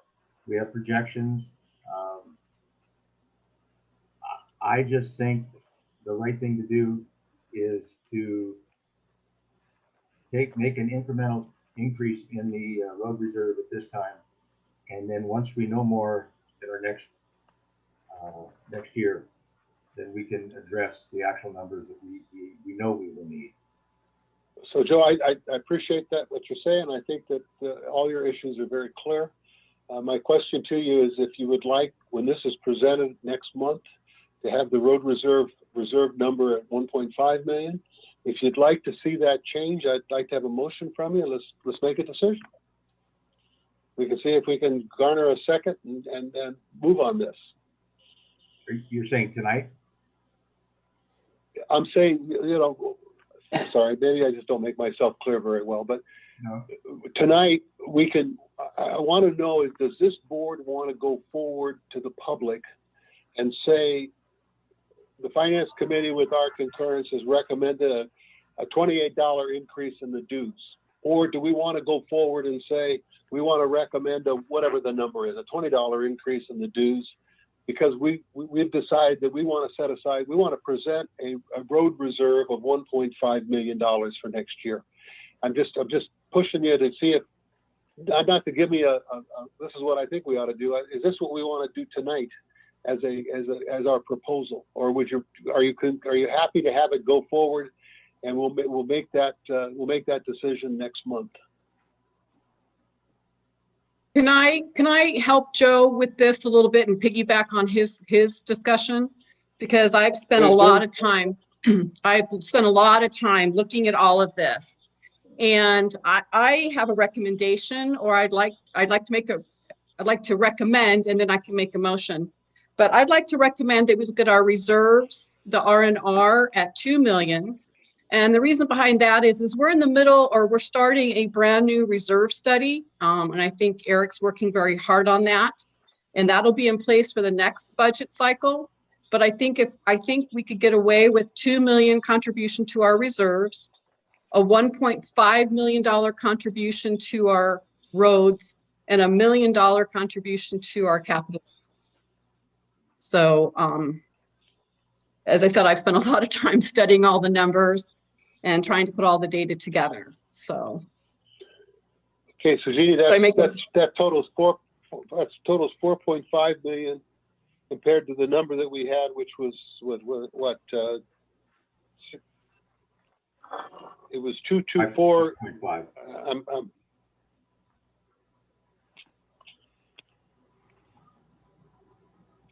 So I believe you're saving a $700,000. Is you're saving $700,000, Jeannie? Let me, let's see. Saving $1 million. No, I was taking off 300, 500, there's 8. Yeah, saving $1 million. Or close to $1 million. $1 million means what to us in a dues on a monthly basis? It would bring our over. I'm sorry, Renee, go ahead. You're better at math than I am. Go for it. $17.36 reduction. So it would bring us down to about $11 a month increase between the operating budget and the reserve budget.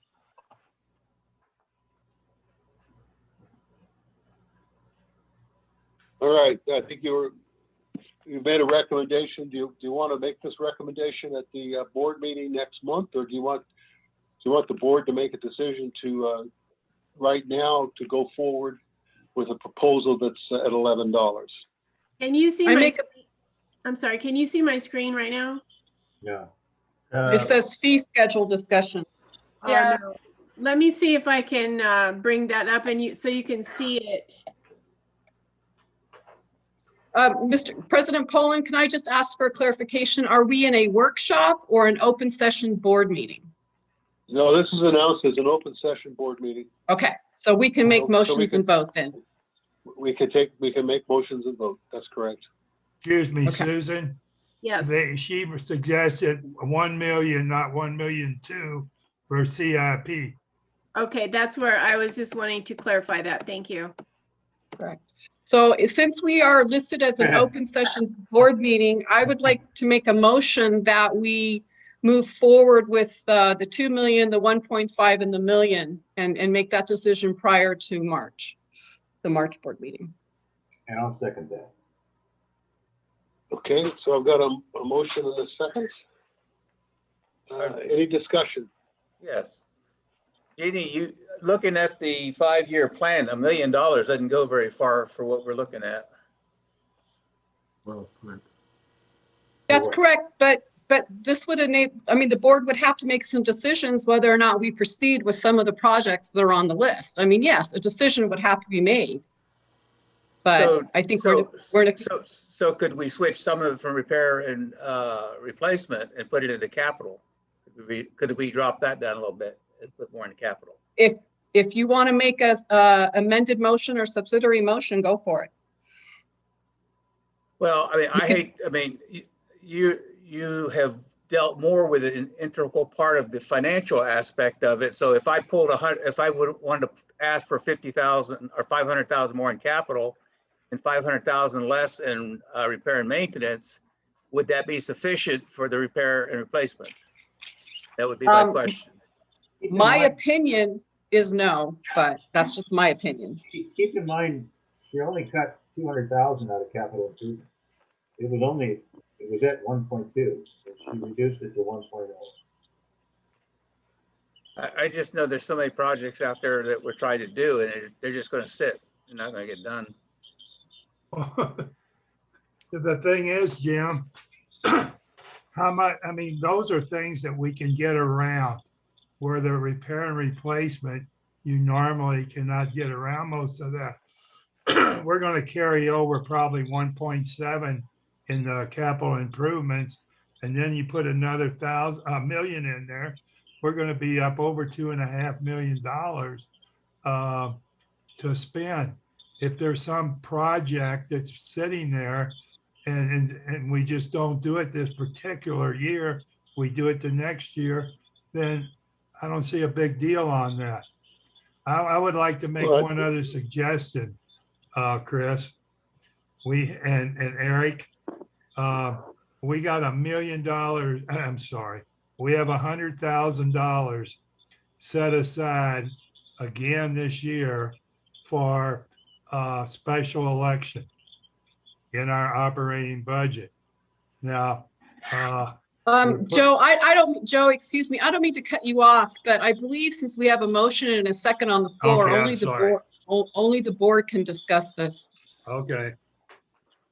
Sorry. Thank you, Jeannie. I guess I was just being gracious because of the high respect I have for all these folks, but you are absolutely right. No, and no, I no, do, but you're right. I know you do also. You know, no problem. I wanted to clarify is that we have on the books, and this is what's nice about this summary sheet that Jeannie presented. We have $1.4 million of capital improvement in design that is basically a first down payment on the pump track and our new lodge remodel that's supposed to significantly increase the interest of folks to go to our lodge and take care of a problem we've been wrestling with for a number of years. So it's not like we have a couple of nice projects that we can just delay. The pump track is of great concern to me. Making sure we have that funded, and I think the lodge is also of great concern because we're still working to try to get our subsidy under control at that point. And I think we have seen that the lodge is the outdoor dining has been very popular during COVID. I think there's good reason to believe that that's going to pay off. So I just wanted to point out that we have a stretch on our funds here. I would be curious to see what Tom has to say on this. He's been through this many times. Okay, maybe you're not going to say that after a couple minutes. That's okay. I appreciate your input. Yeah, this is the same dance that I've seen happen in the 20 years I've lived here. And why the dues stayed low, because people were more concerned about a perception of what's an acceptable level of increase. And all of that dance happens after we've already had people go through these reserve funds and determine what's really needed for our future. So, I believe in the studying and the, hard work that went into coming up with these numbers, not the chopping of it and reducing it just to make, the yellow box there on the screen look good. It's not, in perspective, kind of what Steve said, we need to get our reserve values established at a place where they don't change year after year, because that's what's causing us to have these big increases, is trying to boost reserve numbers up to where they really should be. And if all you were changing every year was the operating fund and how much it's funded, this year's 5%. So that 5% would equate to a $10 increase. And that's what I think everybody hopes and wants. But until we get our reserves established at a value that we feel like we're comfortable with and can hold that value going forward, we're just never going to get there. We just keep kicking the can down the road. So, I'm more in support of leaving things as they were, leaving the road where it was, leaving capital improvement where it was. And, like Chris said, we have projects that are on the table. We got the 1.8 million for the pump track that if it gets approved, we don't want to be standing around going, well, now we don't have any money in our account to do the stuff that we really wanted to do because we didn't really plan for it. So, I know it sounds like it's maybe disregarding some of the people that might be on either fixed incomes or having struggles in these times. I'm not hearing from Susan that we have a lot of people that are really failing on paying their dues. And, I know lots of people that would be happy paying double what our dues are living in this community and would love to see us doing more in the form of, reinvestment and building and repairing. So, my thoughts are I'm fine with the way it was originally presented. Can I make an observation, or is this not a time? No, it's not a good time. We're in the middle of a motion in a regular board meeting.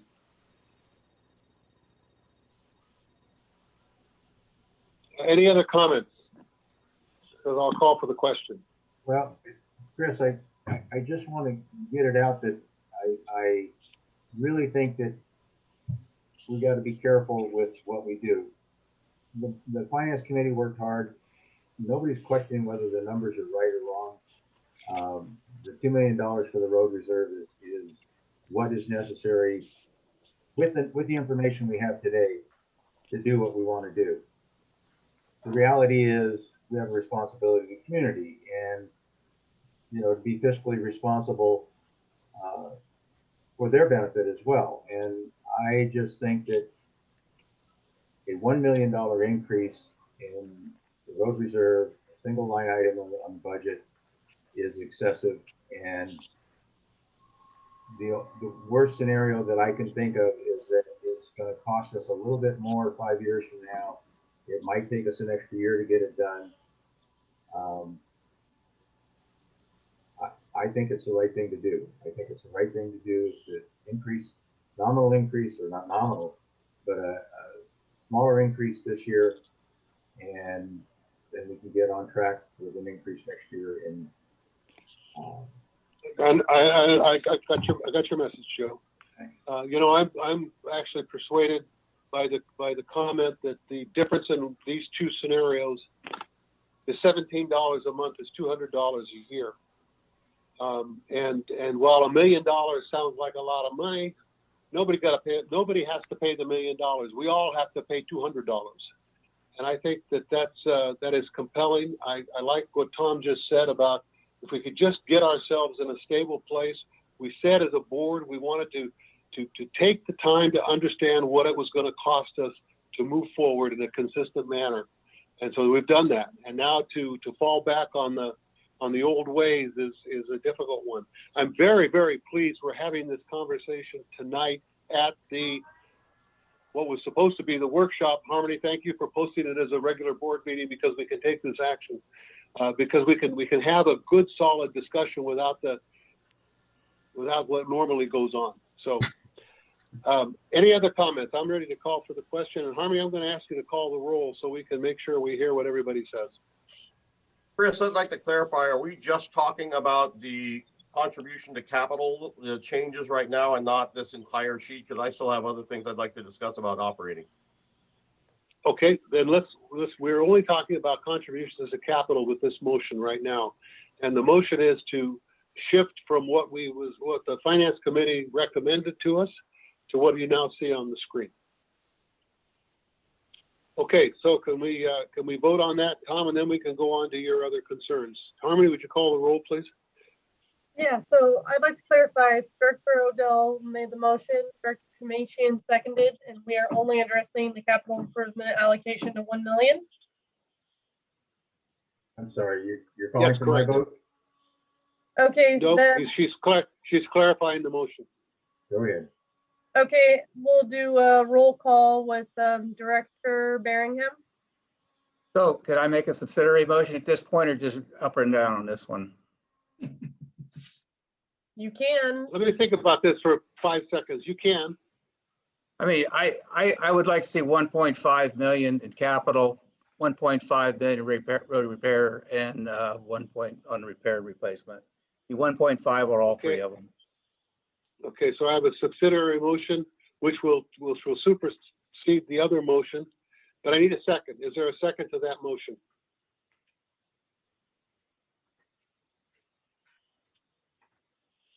I'll count to 10.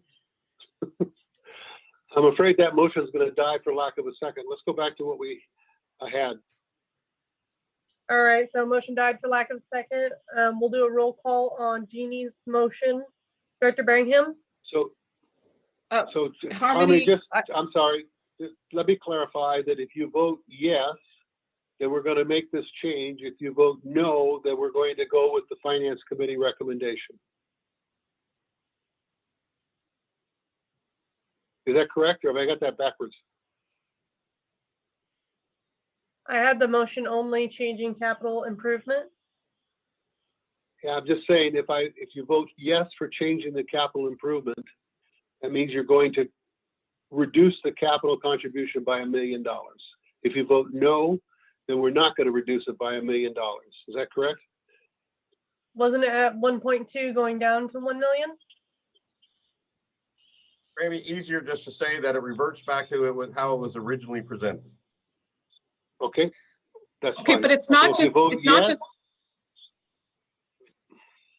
Go It's, ahead. it's not just capital, it's repair and replacement, road reserve, and capital. I believe we're talking about the total contributions to capital. Isn't that No, what your motion was about? no, the whole thing. Yes, that's what I'm saying is, What? No, if you see on the screen, it says contributions to capital. yes. Road repair and replacement, road reserve, capital improvement project. And we're talking about maybe, Susan, would you mind putting the three other numbers up, maybe a few cells over so we can see what the original recommendation was? No, I understand. I understand that it says capital, but Harmony was saying it's only capital improvement. It wasn't only capital improvement. It was all of capital. Okay, let's get our numbers here and then we'll take care of this. 23 million, I like. 23, that would be beautiful. Of course, if it was 23 million, we'd have 10 times as many people to have to deal with. What do you suppose? It would be at strong.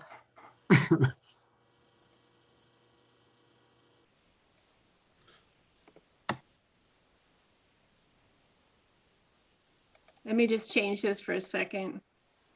Thank you.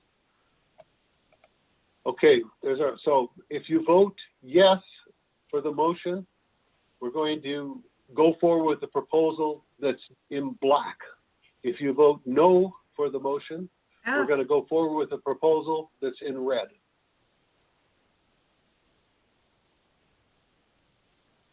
Is that okay? Are we clear? Okay, Or, so this, or if you're more comfortable saying black or red, then I'm happy with that. There you go. Thank you. We might get in trouble for that.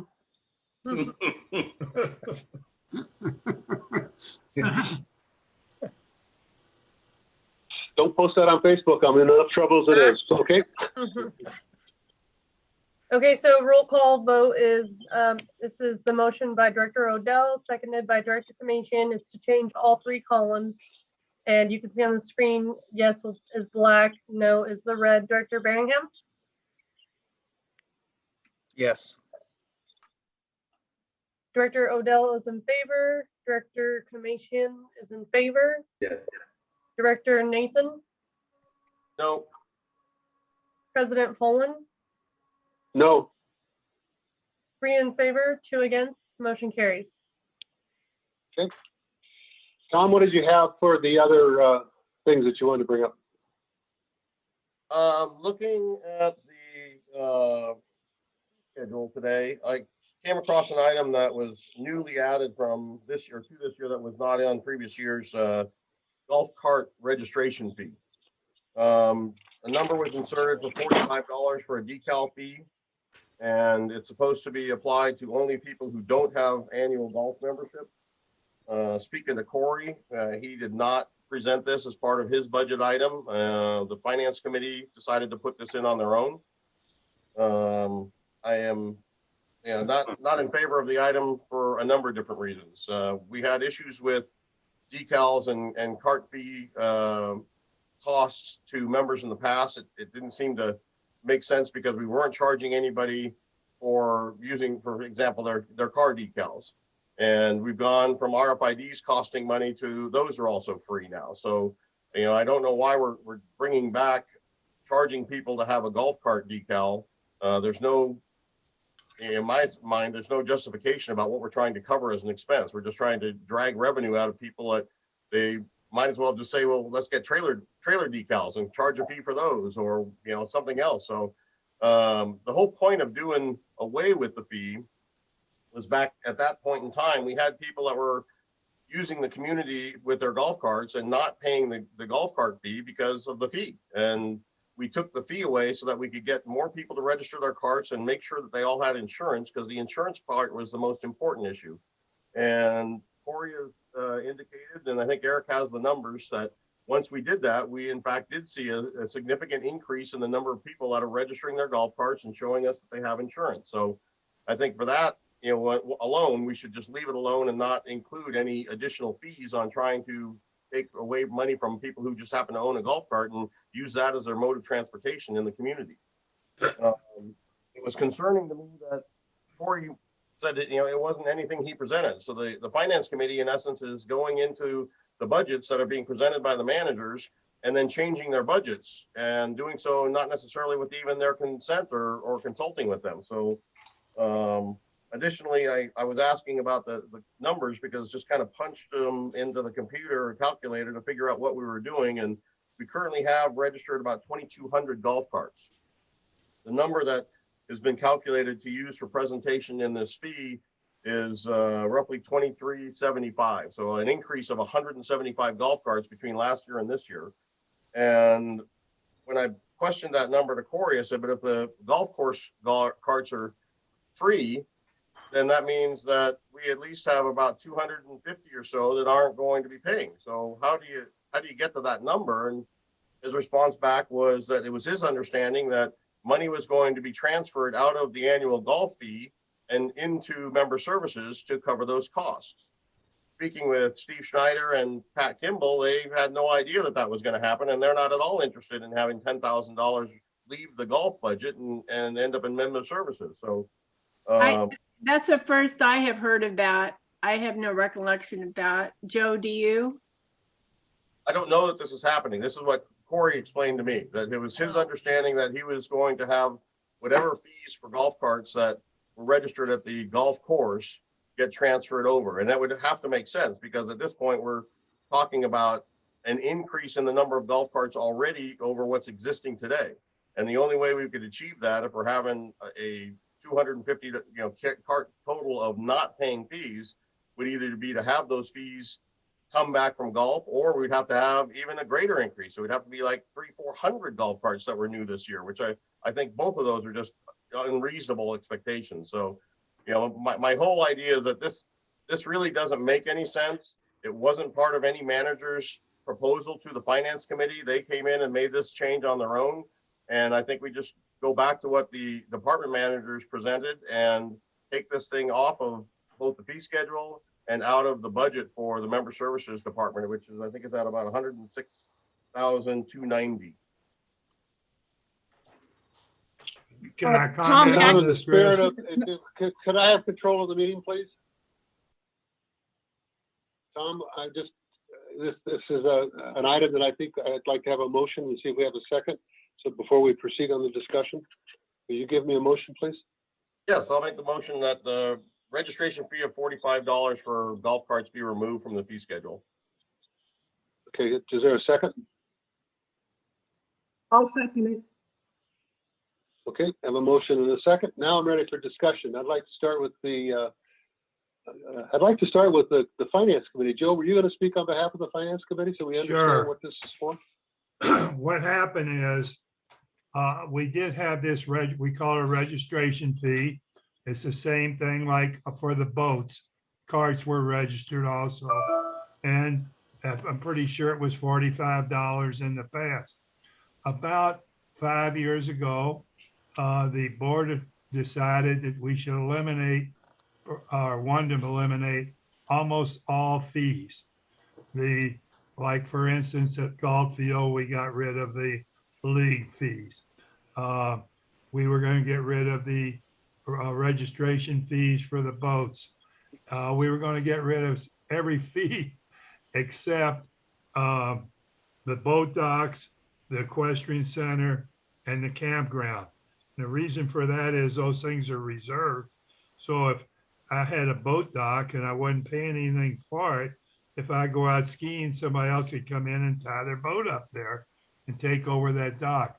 And the same thing would work for the campground, or if you were out on your horse and somebody took your stable. The finance committee, when we were going through the fees schedule, it was brought up that how come we don't have a fee for the golf carts anymore? And the finance committee voted 5-2 to add this fee. Now, we didn't think about going to a particular manager. I'm not sure what department Susan put that into, but we added a $45 golf cart fee, which was going to bring us an income of $106,000. Basically, that's what happened, and we felt it was a thing to do. You pay $45 registration for your boat, pay it for your golf cart. And it was another way to raise money. That's it. Okay, thank you, Joe. Comments? Yeah, I would like to comment. I seconded this so we could have this discussion. Just for clarification purposes, Tom, when you said that that the manager had not been consulted, the fee schedules were established before the budgets even went to the managers and the general manager. So this fee schedule was already built in when Corey was reviewing his budget with the finance committee. It was already shown as income. So there was an awareness there that the fee schedule had been, that the fee had been included. That's my understanding. Just for the record, that's not my understanding. And I was just gonna ask Eric to chime in here. No, we have minutes from that meeting, and it wasn't in the fee schedule as presented by staff and management, and it got added in the meeting. I don't think so. And correct. My comment is, Eric, is that it was added in the meeting by the finance committee. I fully Correct. agree and, Yes. and Okay, support yes. that. Yep. What I'm Yep. saying is then when the budget was then distributed to the managers to review, that fee schedule, that fee was included in their line item in the budget. So it did go from the finance committee recommendation into the budget that Susan developed that was reviewed by the individual managers. That was my point. Jeannie, I'll jump in here. I believe that I sent out the budgets to the managers very early this year, ahead of any previous schedule. And they may have received it. I'll have to look back at my emails, but they might have received it before October's meeting. Okay. I was just my overview of the process. That's what I thought. That's why I thought we had our fee schedule discussions earlier. Well, it had to be that way Okay. to meet the new process. I had to send them out earlier. Right. Exactly. Okay, so I think that Joe, in my mind, I want to clarify that the point has been made that the finance committee saw an opportunity to treat golf carts the way we treat boats and to raise $107,000 in revenue. And that's, so they made a decision to do this 5-2. Is that accurate, Joe? Yes, yes, it is. Any other, I have a motion. I want some more discussion. Let me hear from the rest of the directors. Please. Hey, Chris, can I please clarify? I read the minutes today from that meeting. The vote was 4-2, and the two people dissenting are here.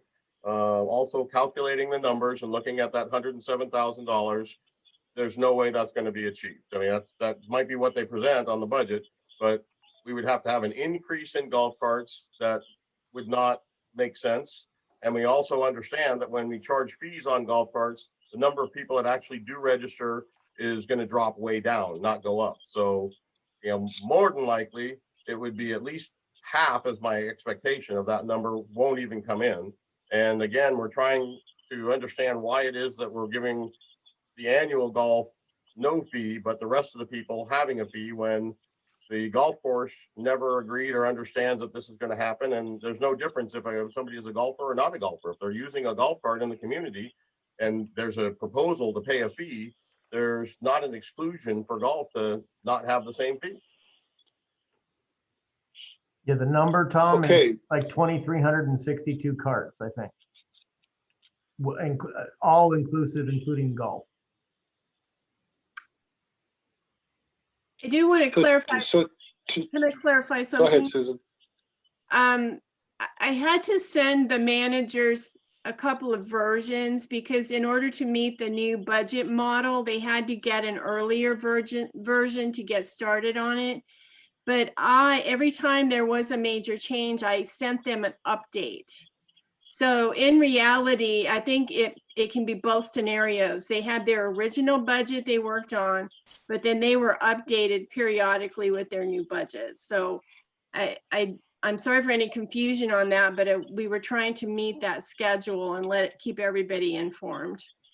And I'll agree with that. I think what happened is that as the budgets got changed, and Eric, you can confirm if you want to do with this, that the message got sent from the finance committee downward to the manager as opposed to the manager upward to the committee. And reminder that the committee is there for oversight and they're there for review.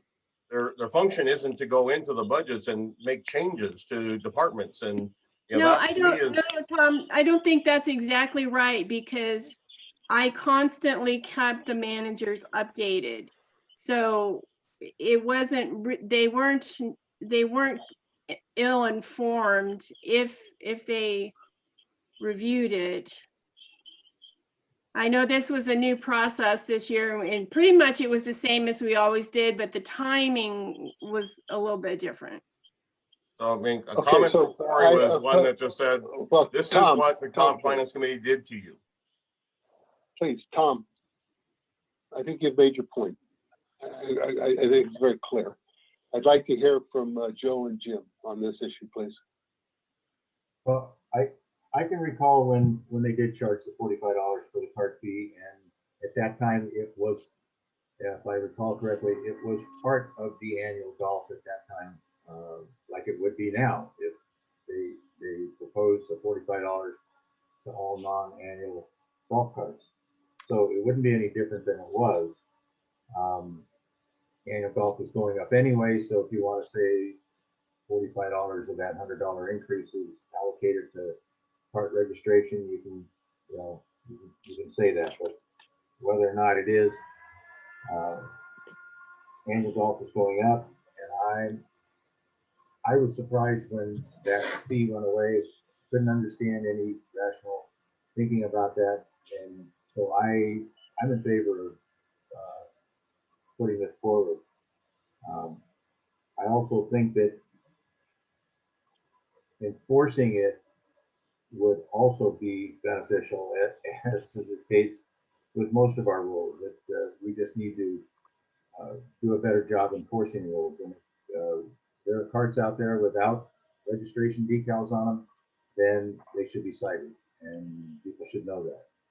So that's our fault if there's a large number of carts out there that aren't registered. So that's where I stand. And I'm sorry, Joe, did you explain what you think the reason, or if maybe you didn't touch on it, is why an annual golf membership would not be paying this fee as opposed to just somebody else? Well, it was built into the annual golf at the time 5 years ago. And so it only stands to reason people that are paying $2,000 a year to play golf on the golf course would have their golf cart registered as part of that. That was part of the practice 5 years ago. And that probably was the case. I believe that. And then that practice changed. And so right now, when we talk about the golf budget, which is separate, but what the proposal from the golf course is to register a value in revenue for green fees, and it doesn't include a cart fee. So I don't know how we can just decide that since we want to put a cart fee on the community, but now we want to say it's preferential so that a golf person doesn't have to pay it. It's like we're increasing the green fee, but we're really not increasing it by that much because $45 of it is considered a cart fee. And that's not Pat's or Steve's desire. I mean, I talked to both of them today. They said that they do not expect their revenue to go down. And I don't know how we get around the idea that if somebody is going to have to pay for a golf cart fee, it's not included in the annual golf membership right now. So either we need to increase annual golf membership by $45, or we just take this part out that says that a golf membership is excluded. I mean, they would be just the same as anybody else in the community. Please clarify for me, Tom, your motion. Are you changing your motion now? Or are you staying with the same motion? I believe that we should just take the fee out. But if we're going to leave the fee in, then I think we need to... No buts. Tom, please. Just help me keep this straight in my head. We have a motion on the floor to take the $45 fee out right now. Now, and I have a second on that motion. For what you're saying, do you want to change your motion, or could we move forward with that motion? I'm fine with moving forward with that motion. Okay, good. Jim, I'm hoping to hear from you. I'm good with taking it out also. Okay, any other discussion? Because I'm going to have Harmony call the roll again. I just have one question. What is the effect on the operating budget if we take it out? What's the increase? If Susan could pull that up. It's How much? $109,000. Okay. And some change. It's actually 106. Corey said there's $3,000 built into that line for people who don't return their golf cart decals, so they charge them a $100 non-return fee. So the impact is $22 a year, or just less than $2 a month. Okay. Well, right now, So the calculation is that 106,290. Thank you. So that means our dues increase will go from, if this is taken out, our proposed dues increase will go from $11 to $13, round numbers. That would be correct. Okay. So I'd like to call for the question. Harmony, could you call the roll, please? And could you just vote, take it out or leave it in? Then I'm really clear. Is there community discussion though, ahead of that? Since there's a motion. Second, Oh, since it's oh my board meeting? goodness. We're really in the middle of the board activity right now. It shouldn't really have any more community discussion. Because there hasn't been any community discussion on this particular issue. So I know normally the second, then it goes to, then it allows us to talk about it, at least at regular board sessions. Or Okay, no. can you tell me I'm at the breaking point? No, it's not true. Okay. Community discussion. We have a motion and a second on the floor. You're absolutely correct today. Okay. I'm happy to hear from you. And the only reason why I wanted, so as someone not in the finance committee, or just trying to as a regular person, who, first of all, the boat, comparing this to the boat registration, I think is unfair. When I pay my boat registration fee, to me, majority of that fee goes to pay for marine patrol. If there were no boats on the lake, I don't think we would need as many marine patrol people out there patrolling our waters. So there always, when I went through all the fees that people have to pay, there's something for it. So when you layer on a golf cart fee, for what? For just the ability to drive on the golf court, on the golf, or just anywhere in the community, you are adding to each member $3.75 per golf cart. So anyone who has a golf cart, let's say everyone did pay their fee, Tom, and I agree with you, it probably wouldn't happen. But if everyone did, you're going to have half the community having to pay an additional $3.75 a month just for this. We would need to, in my opinion, add it to all annual members, whether it's couples, families, individuals. That wasn't part of the calculation, because we look at the annual golf rates across the board, they've increased by a minimum of 5%, depending on what we're looking at. But if we said that the registration fee of $45 was waived, if you paid that $2,000 annual, then you're saying that their increase was only 2.89. And I don't think that was the spirit of what was Pat wanted to do. So we would need to increase that across the board. You're going to get a lot of pushback within the community if this goes through, because there is nothing in return.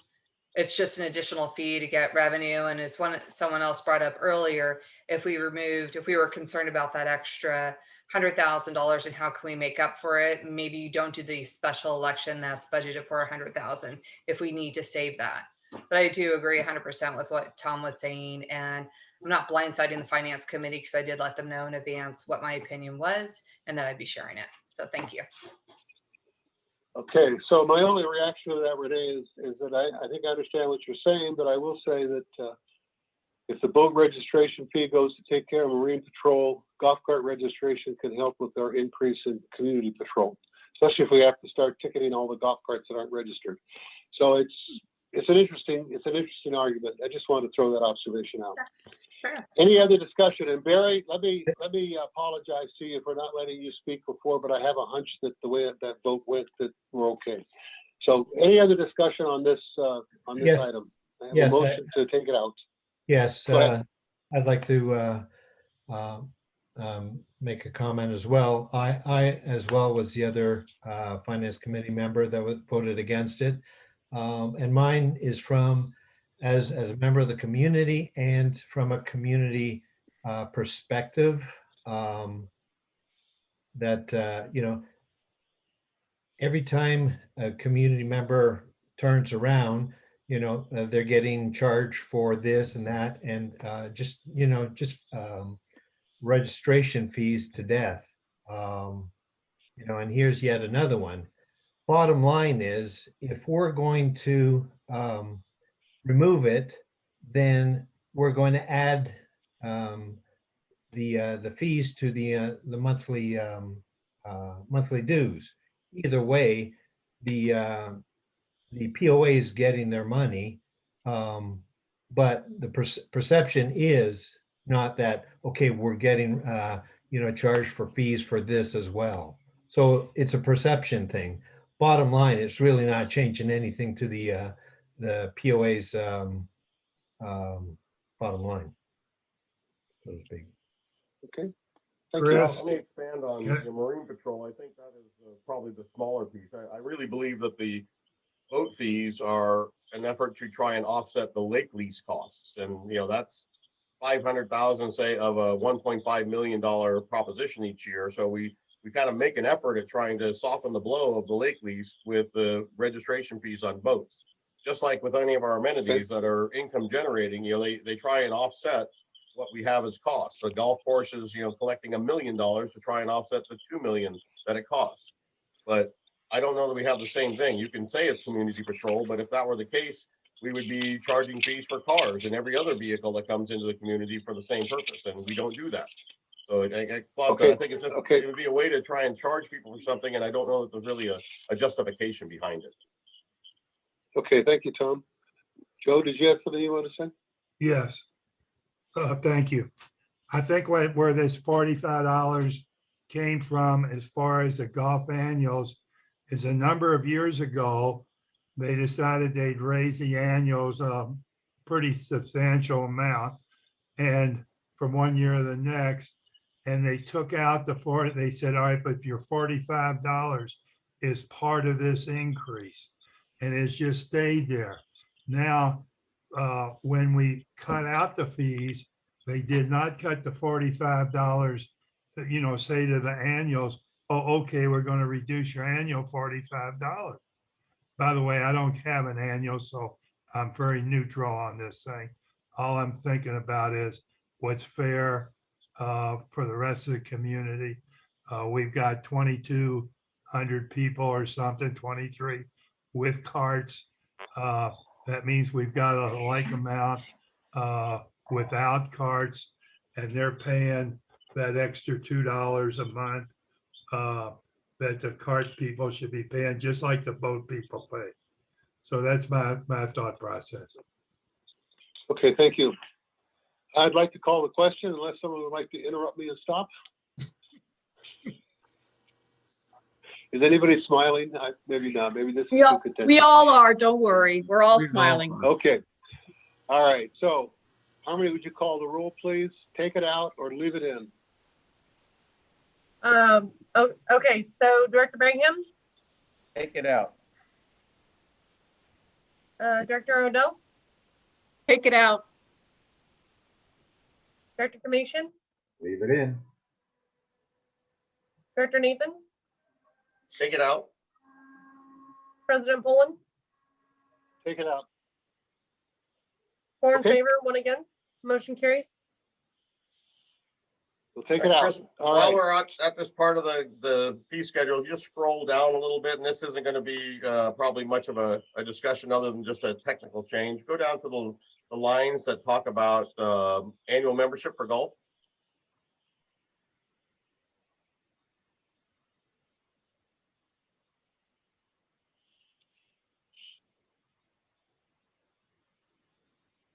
Okay, perfect. So on both line 209 and 210, we make reference to a couple things that I think are probably not necessarily in the interest of our residents. Uh-oh, anyway, there it is. So in both of them, we indicate permanent residents. And I think that's a little misleading because we have some people that are not permanent residents here, but they are members of the association. So by saying that you have to be a permanent member doesn't really, I think, exude the invitation to everybody. It only says it's the people that live here. So my suggestion would be to remove the wording that's saying you have to be a permanent resident. Living in the same home, same kind of thing. I don't know that if you're a resident in a tract and lot, you by default are in the same home. So that doesn't seem to make a lot of sense either. And then the last one is on just line 2010. We refer to a person being or membership structure.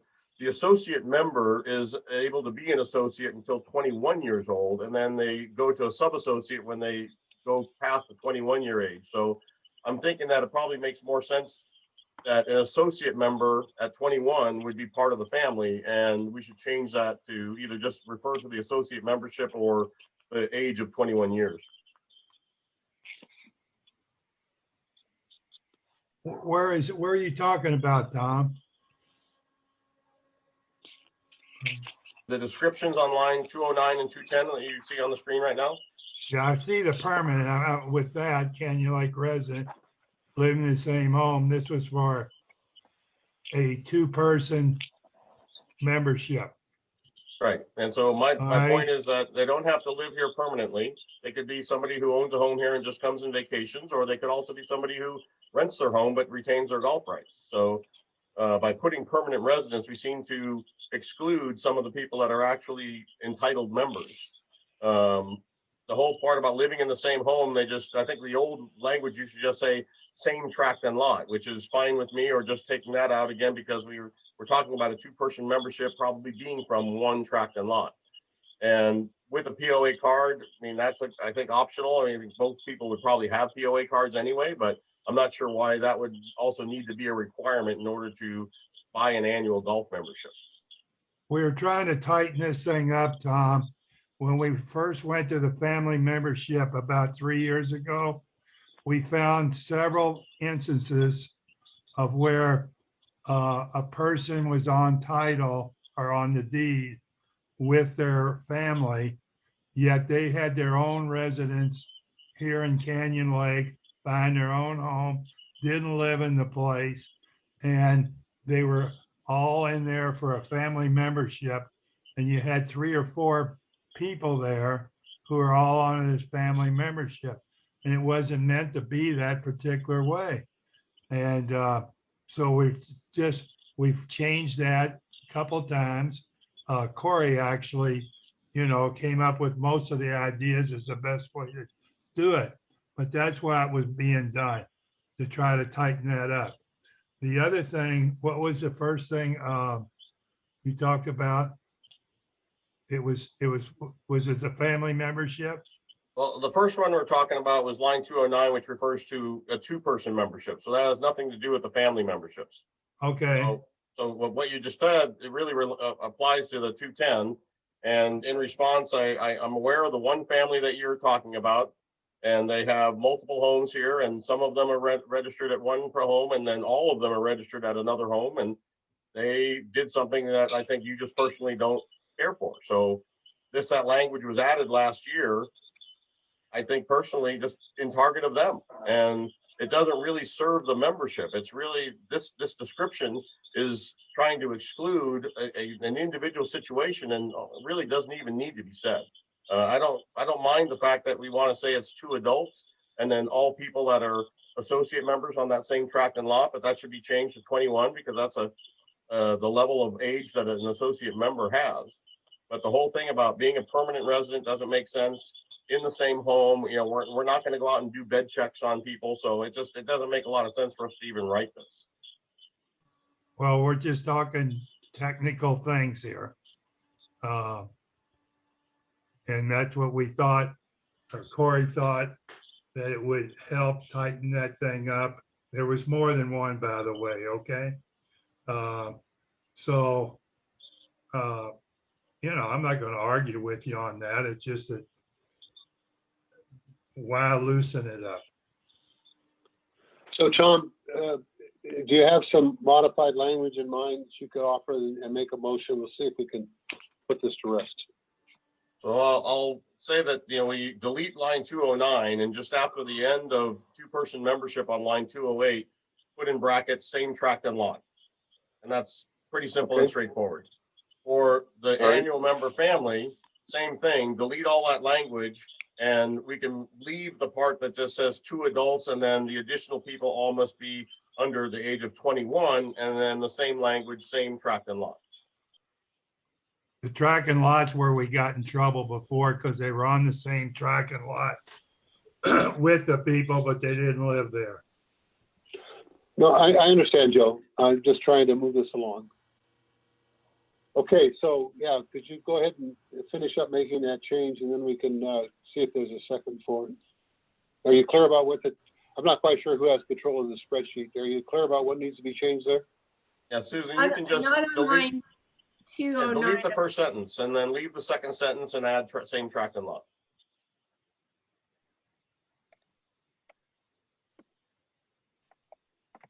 And then make a change in age to 21 years old because that's what our associate memberships go to.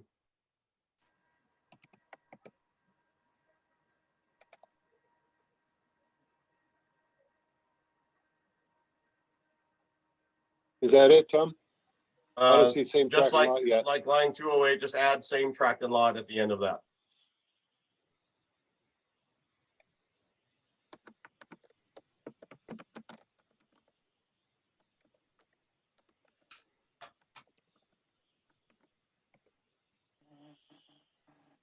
Looks good. That's all I have. Is there a second to that motion? I'll second. Okay. And just for clarity, Tom, the reason, just if you could do it in a couple of sentences, please tell me again why you want to make this change. The previous language said you must be a permanent resident, and we have members of this association that are not. So it excluded them. And to talk about living in the same house would require us to go out and do bed inspections at nighttime to verify whether somebody's actually living in a home as opposed to just being registered on that tract and lot. And I don't think that's what the association's interest is, to verify whether somebody actually lives in a property that they have their name on and have registered with the POA with membership cards. Okay. Any discussion from the directors or from the directors first?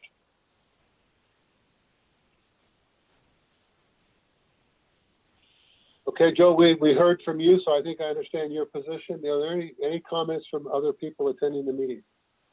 Committee members or others?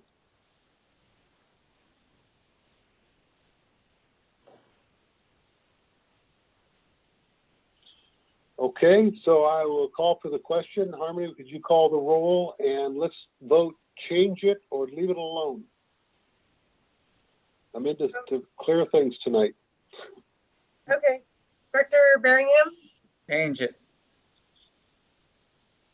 Director Odell? Just for a little brevity, can we have a I don't care vote? You can abstain. I need a vote. You can abstain. Trying to get a laugh. Change it. Okay, Director Commission? That's changes. Director Nathan? Change it. President Poland? Change it. 5 in favor. Okay. Thank you very much. What's next? Anything else? That's all for me. Chris? Yeah, we Yes, sir. just raised the dues $2 a month on the by getting rid of the golf cart thing.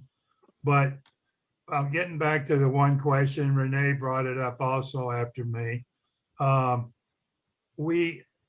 Do we really need that $100,000 in the budget for another special meeting? During this next election, we've included so many items in there that I can't imagine we're going to spend another 100,000 in October or thereabouts for a special election. If we take that Let out, me- we're back to $2, get rid of $2 a Let, month. let me expand your imagination. One of the things that this group, this association has talked about for years is trying to simplify and change our CCNRs. And we thought we were going to get that done this year, and we didn't. We had a lot of other things to do. Changing our CCNRs is going to require probably a 6-month voting period. It needs to start in June or July. If reelected, I am committed to seeing that process through. So I'm very much in support of that $100,000. The reason to change the CCNRs is to try to simplify the process of what the planning and compliance and ACC does, and to without compromising the appearance and quality of our community. I Okay, concur. all right. Anything else? Yeah, I've got a couple That's items. right. Okay, Joe? While we're on the page with the green fees and annual and daily, I'd like to ask the finance committee if they have ever considered guest rates for daily golf fees for the golf course, and if so, what was their thought process and why don't we have it? You want me to answer? Yes, please. We, not really, and yes, several years ago, we talked about it. And because of how much our guest fees are, they're the same actually as for the member. But if you bring a guest in here, it's $40. And we're in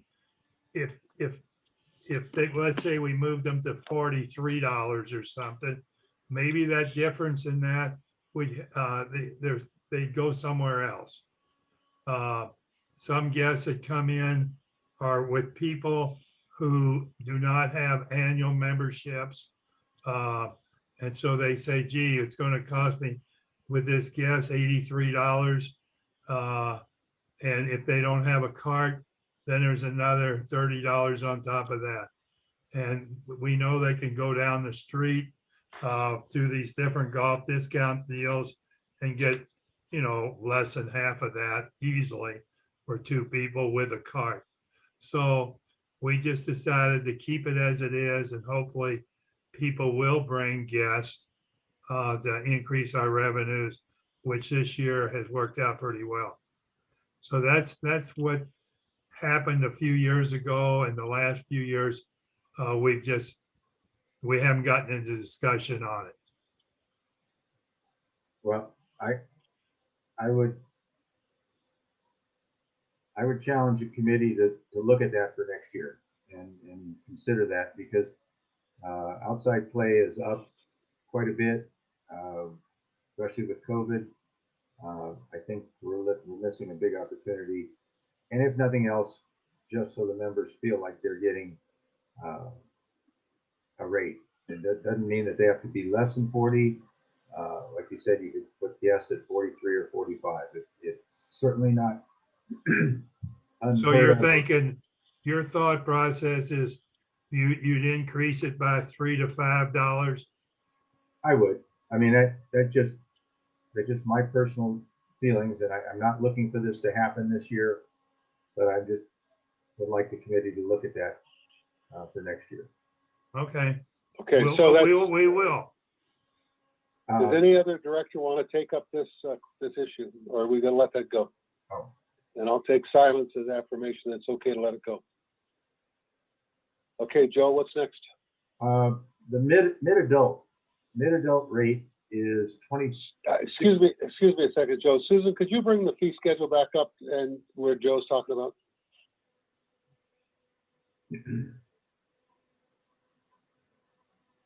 Under daily green fees. You see it? Great. Yes. Down below annuals, down to daily green fees. Right there. Mid-adult is third item down under prime time. It's $26. That's 18 to 35-year-old age group. That's a pretty significant drop in fees. And I know I talked to Pat Kimball about it. That whole fee structure was developed because we wanted to encourage that age group, to come out and play, because that's a large number of people in that age group are too busy with work or family, and they don't get out and play as much. So this was an incentive to get them out. I don't know what our revenue is in that category. I'd be interested to know how much we made last year in the mid-adult category. But I think that $26 off a $40 green fee is a pretty significant discount. And I would suggest that go to somewhere between $32 and $34. Could you make a motion for me, Joe, if you want to change it? Sure. I'll make a motion that the mid-adult daily fee for golf would be made to $32 and would be specifically identified for members only. Not guests. Okay, Susan, could you just make those two changes so it's clear to us what's going on? All right, can you repeat that? The mid-adult prime time, are you talking about this one? Mid-adult prime time would go to $32. Okay. And it would just, beside it in parentheses, would just say members only. Or, yeah, residents only. No, I can't say resident. Yeah, residents only, I guess. However you want to say it.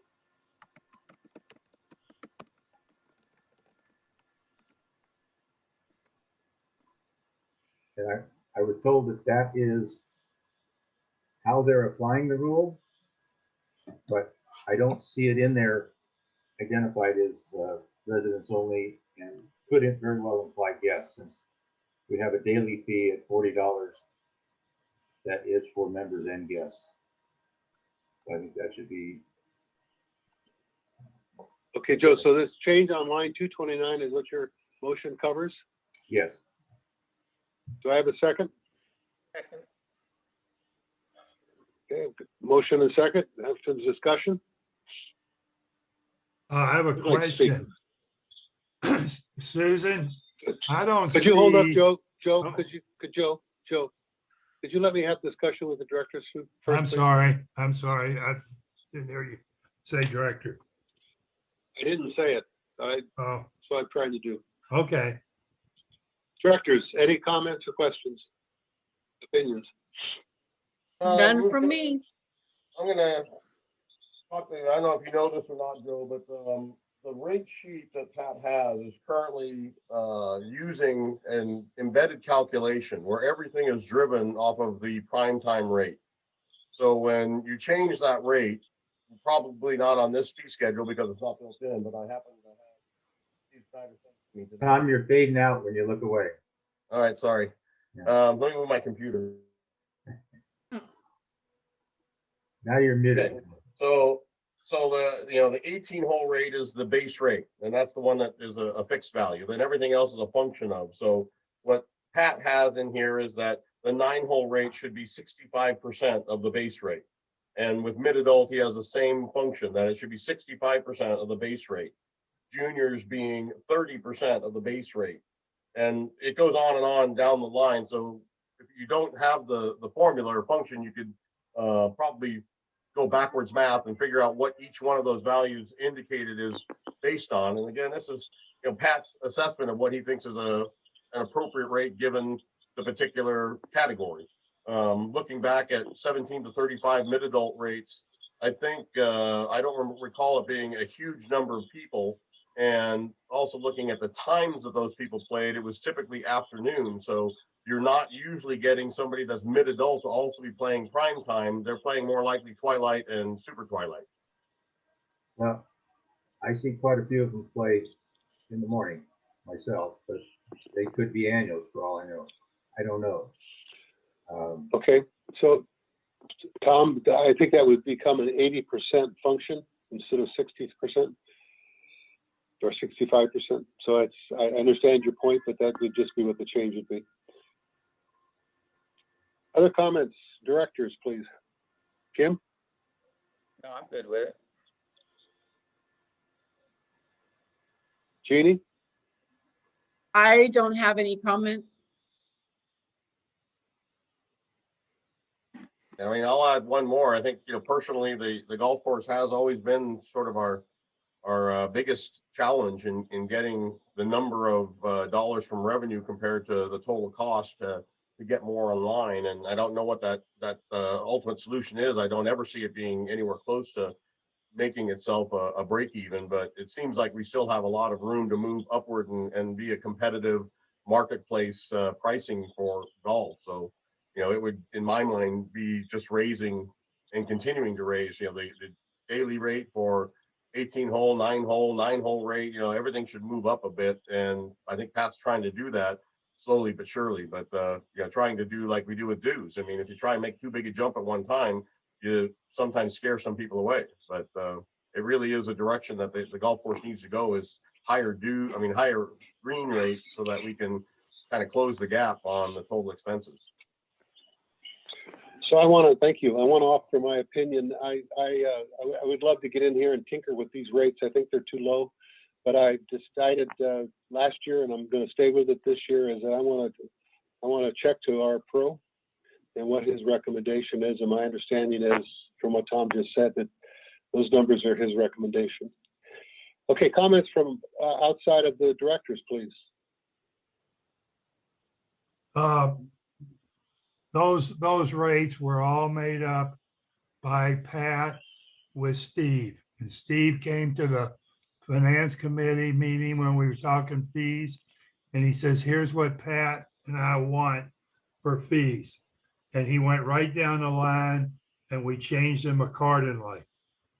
And for now, I just don't think we should be getting into all these fees on the thing. We went through this last year, and it was a zoo. And I don't think we should start changing it again. Okay, thank you. Other comments? I'll add, we as Joe just said, this is what Pat presented. I think Steve was, quite frankly, shocked that we didn't argue with any of the numbers and any of the increases that he wanted to do. We were all in agreement. I think it's a great idea what Tom's saying about increasing the rate on the mid-adult. So that might be something that can be encouraged to Pat, that it's okay, and to go ahead and increase that for next year. Unless there's enough time this year, because I've seen people out there, I'm walking my dog, I'm not playing, but I see young people out there, and my nephew, who's 23, he's used to paying that and more every day when he golfs. So I don't think it's a big deal to increase that. It might be next year, but certainly giving Pat that permission to do it, because I think it's a great idea by Tom. But just know, as Joe said, we were in 100% agreement with what Pat recommended. One more question, Chris, and this is of Tom. I'd like to know what Pat thought about raising the mid-adults now. Good question. Higher. I have no idea. I think this was Joe's idea. I believe this is Joe's motion. Oh, was it Joe that wanted to raise it? Yeah. Yeah. Did you talk to Pat, Joe? I didn't talk to him about raising it. I shared my feelings with him about how I felt it was low and not in line with, the fees that others are paying. So we didn't go into that. I didn't ask him if he would be agreeable to 32 or 34. I hadn't gone there yet in my thought process. I just questioned, and that was at the old rates. That was at the $25 rate that we had this discussion. I didn't know what these rates were going to be. Yeah, he raised them. I would like raised to them $1. that only makes a $4,000 difference to the budget. That was 4,000. Thank you. Okay. I just like to throw in, since I live on hole 14 and my wife and I sit on our deck and take most of our meals when it's warm, that I agree with the notion that the mid-adults play in the mid to late afternoon. In the morning, guess who we see go by? All of the old folks. I'm sure there's exceptions. I'm sure there's exceptions, but anyway, I do have a perspective. I'd like to call the question, unless there's some more compelling discussion. I'll have Harmony call the roll, and let's go with the change it, don't change it vote. Okay, Director Berryham, Change it. Director Odell, Oh, boy. I'm gonna say, don't change it. okay, Director Commission, Change it. who do I have? Director Nathan? Don't change it. All on you, Chris. President Poland? Don't change it. 14. All right, 2 in favor, 3 against, motion fails. Okay, thank you. What's next, Joe? That's all I have. Thank you. Okay. Oh, Any I do other have- issues? I'm sorry, Chris. I do have one note under event security. I don't know if the pages are numbered or not, but it's, they have $30 per person for event security. And I guess my only question is I assume that's per hour. Hourly, yeah. Is that actually enough?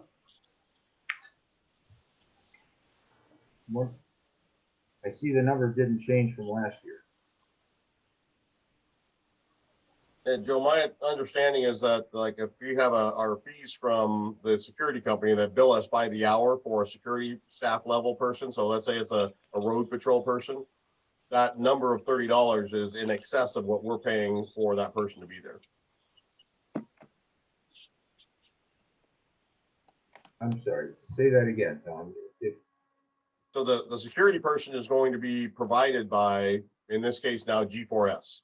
Right. And we have a rate schedule on G4S for the type of person that we want to have for different jobs. And this security person would fit in a category that, again, in theory, unless the rates have gone up dramatically with G4S, that we have a category of person that only, say, bills at $20 an hour. And then the POA is going to assess a value of $30 an hour for that security person. Well, okay. My question was, is that substantial amount enough to cover that? Not that it's probably a big item, but it just struck I me. believe Tom is saying that it is enough to cover it for what Tom's saying. Can somebody confirm that, or do Yes, we need to it go is. back and have It's that enough. confirmed? It's enough. Okay. Okay. Okay. That's all I have. Okay, anything else? Okay. Well, last night in my haste, I just shut the computer off and didn't ask for a motion to adjourn. My wife reminded me. So I said, well, nobody seemed to complain. Anyway, can I have a motion to adjourn this meeting? Make the motion to adjourn. Second? Second. Great piece of work, Susan. Great discussion. Thank you very much, everybody. All those in favor say aye. Aye. Aye. Should we Any adjourn? opposed? Should we adjourn last night's meeting? We adjourn. It's a done deal. Harmony's gonna fix it for me. We said with all in favor. All in favor. Okay, Thank all in you favor. all. We're leaving with a dues increase of $13. Just a summary. That will be the proposal that will go forward for our board meeting. Yes. And I'm very, very pleased that we had this discussion tonight. Okay, thank you very much. Thank you. Thank you. Good night. Thank you. Everybody. Thank you. Bye.